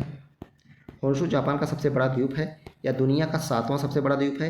इस द्वीप का अधिकतर भाग पहाड़ी है जिस पर बहुत से ज्वालामुखी भी फैले हुए हैं। यह द्वीप तेल, जस्ता और तांबा के लिए प्रसिद्ध है। जापान की राजधानी टोक्यो इसी द्वीप पर स्थित है। तो जापान की राजधानी टोक्यो जो है होन्शु द्वीप पर स्थित है। ग्रीनलैंड कहाँ स्थित है? ये इंपॉर्टेंट है। ग्रीनलैंड कहाँ पे स्थित है? ये उत्तरी अटलांटिक में स्थित है। ग्रीनलैंड दुनिया का सबसे बड़ा द्वीप है। तो दुनिया का सबसे बड़ा द्वीप ग्रीनलैंड है और उत्तरी अमेरिका और यूरोप के बीच उत्तरी अटलांटिक महासागर में स्थित है। ग्रीनलैंड की राजधानी जो है नुक है। ग्रीनलैंड का क्षेत्रफल लगभग 22 लाख वर्ग किलोमीटर है। यह डेनमार्क के अधीन है। किसके अधीन है ये? डेनमार्क की। विश्व का सबसे बड़ा द्वीप कौन सा है? तो ग्रीनलैंड। प्रमुख द्वीप जो हैं अवरोही क्रम में सबसे बड़ा ग्रीनलैंड हो गया, उसके बाद न्यू गिनी, फिर बोर्नियो, फिर मेडागास्कर, फिर बेफिन द्वीप, सुमात्रा और होन्शु। तो सबसे बड़ा ग्रीनलैंड हो गया, दूसरे नंबर न्यू गिनी, तीसरे नंबर बोर्नियो। इनमें से कौन सा महाद्वीप सही ढंग से अपने सबसे बड़े क्षेत्र देश से मेल खाता है? ये आपको बताना है। तो दक्षिण अमेरिका, ब्राज़ील। एशिया का सबसे बड़ा देश कौन सा है? चीन और सबसे छोटा मालदीव। अफ्रीका का अल्जीरिया सबसे बड़ा, सेशल्स सबसे छोटा। उत्तरी अमेरिका का सबसे बड़ा देश कनाडा है, सबसे छोटा सेंट पियरे। दक्षिण अमेरिका का सबसे बड़ा देश ब्राज़ील है, सबसे छोटा फॉकलैंड द्वीप। आगे देखें तो यूरोप का सबसे बड़ा देश कौन सा है? रूस है और सबसे छोटा वेटिकन सिटी। ऑस्ट्रेलिया का सबसे बड़ा ऑस्ट्रेलिया और सबसे छोटा नाउरू। क्षेत्रफल के आधार पर सबसे बड़ा महाद्वीप निम्न में से कौन सा है? सबसे बड़ा महाद्वीप की बात कर रहा है। सबसे बड़ा महाद्वीप कौन सा हो जाएगा? एशिया महाद्वीप। इनमें से क्षेत्रफल के आधार पर संसार का सबसे बड़ा महाद्वीप जो है एशिया महाद्वीप है। इसी प्रकार जनसंख्या की दृष्टि से देखा जाए तो एशिया महाद्वीप में विश्व की सबसे अधिक जनसंख्या लगभग 60% जनसंख्या निवास करती है। एशिया महाद्वीप में स्थित चीन विश्व में सर्वाधिक जनसंख्या वाला देश है। अभी नया कोई रिकॉर्ड आया था, उसमें इंडिया की जनसंख्या ज़्यादा बताई गई थी। एशिया महाद्वीप में सर्वाधिक जनसंख्या घनत्व वाला देश सिंगापुर है। जनसंख्या घनत्व की बात करें तो सबसे ज़्यादा सिंगापुर में है एशिया महाद्वीप में। भारत में विश्व की लगभग 17.5% जनसंख्या निवास करती है। ये 2011 वाले जो जनगणना हुई थी उस आधार पर है। इनमें से किस महाद्वीप में सवाना घास मैदान नहीं है? सवाना घास के मैदान इनमें से कहाँ पे नहीं है? तो अफ्रीका में, अमेरिका में है, ऑस्ट्रेलिया में, जबकि यूरोप में नहीं है। उष्णकटिबंधीय घास के मैदान को सवाना घास के मैदान कहा जाता है। महाद्वीपों में सवाना घास के मैदान जो है अफ्रीका, अमेरिका, ऑस्ट्रेलिया और दक्षिण पूर्व एशिया में स्थित है। सवाना घास के मैदानों में जो है शुष्क ऊंची घास पाई जाती है। विश्व का चौथा सबसे बड़ा महाद्वीप कौन सा है? चौथा पूछा गया है, ये दक्षिणी अमेरिका हो जाएगा। तो एशिया सबसे बड़ा हो गया, दूसरे नंबर पे अफ्रीका है, तीसरे पे उत्तरी अमेरिका और चौथे पर दक्षिण अमेरिका। पाँचवें पे अंटार्कटिका आ गया, छठे पे यूरोप और सातवें पे ऑस्ट्रेलिया। पृथ्वी पर सबसे बड़ा महाद्वीप कौन सा है? पृथ्वी पर सबसे बड़ा महाद्वीप फिर वही आ गया, एशिया आ गया।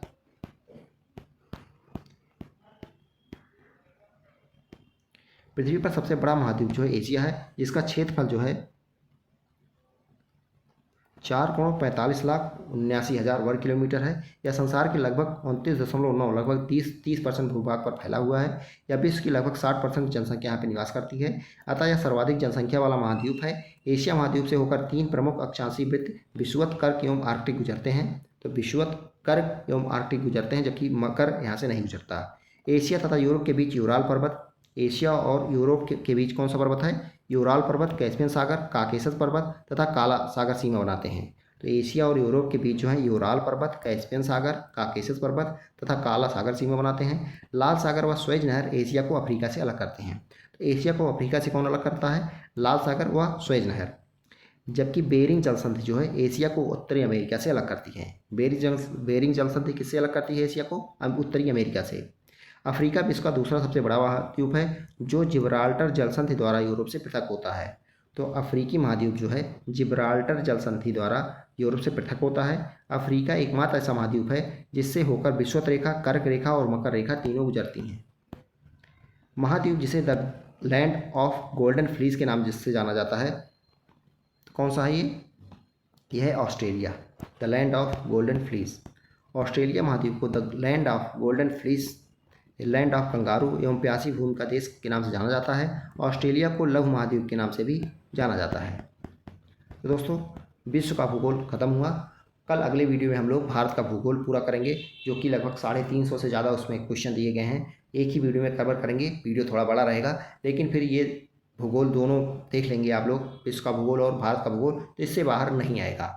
तो दोस्तों, अगर आप लोग क्विज करना चाहते हैं, फ्री है, आप लोग हमारा टेलीग्राम चैनल ज्वाइन कर लीजिए। वहाँ पे जाके क्विज कर सकते हैं, लोअर पीसीएस के लिए फ्री में चल रहा है, और बाकी पीडीएफ भी आप वहाँ से डाउनलोड कर सकते हैं। उसका लिंक आपको डिस्क्रिप्शन में और फर्स्ट कमेंट में मिल जाएगा। धन्यवाद, जय हिंद।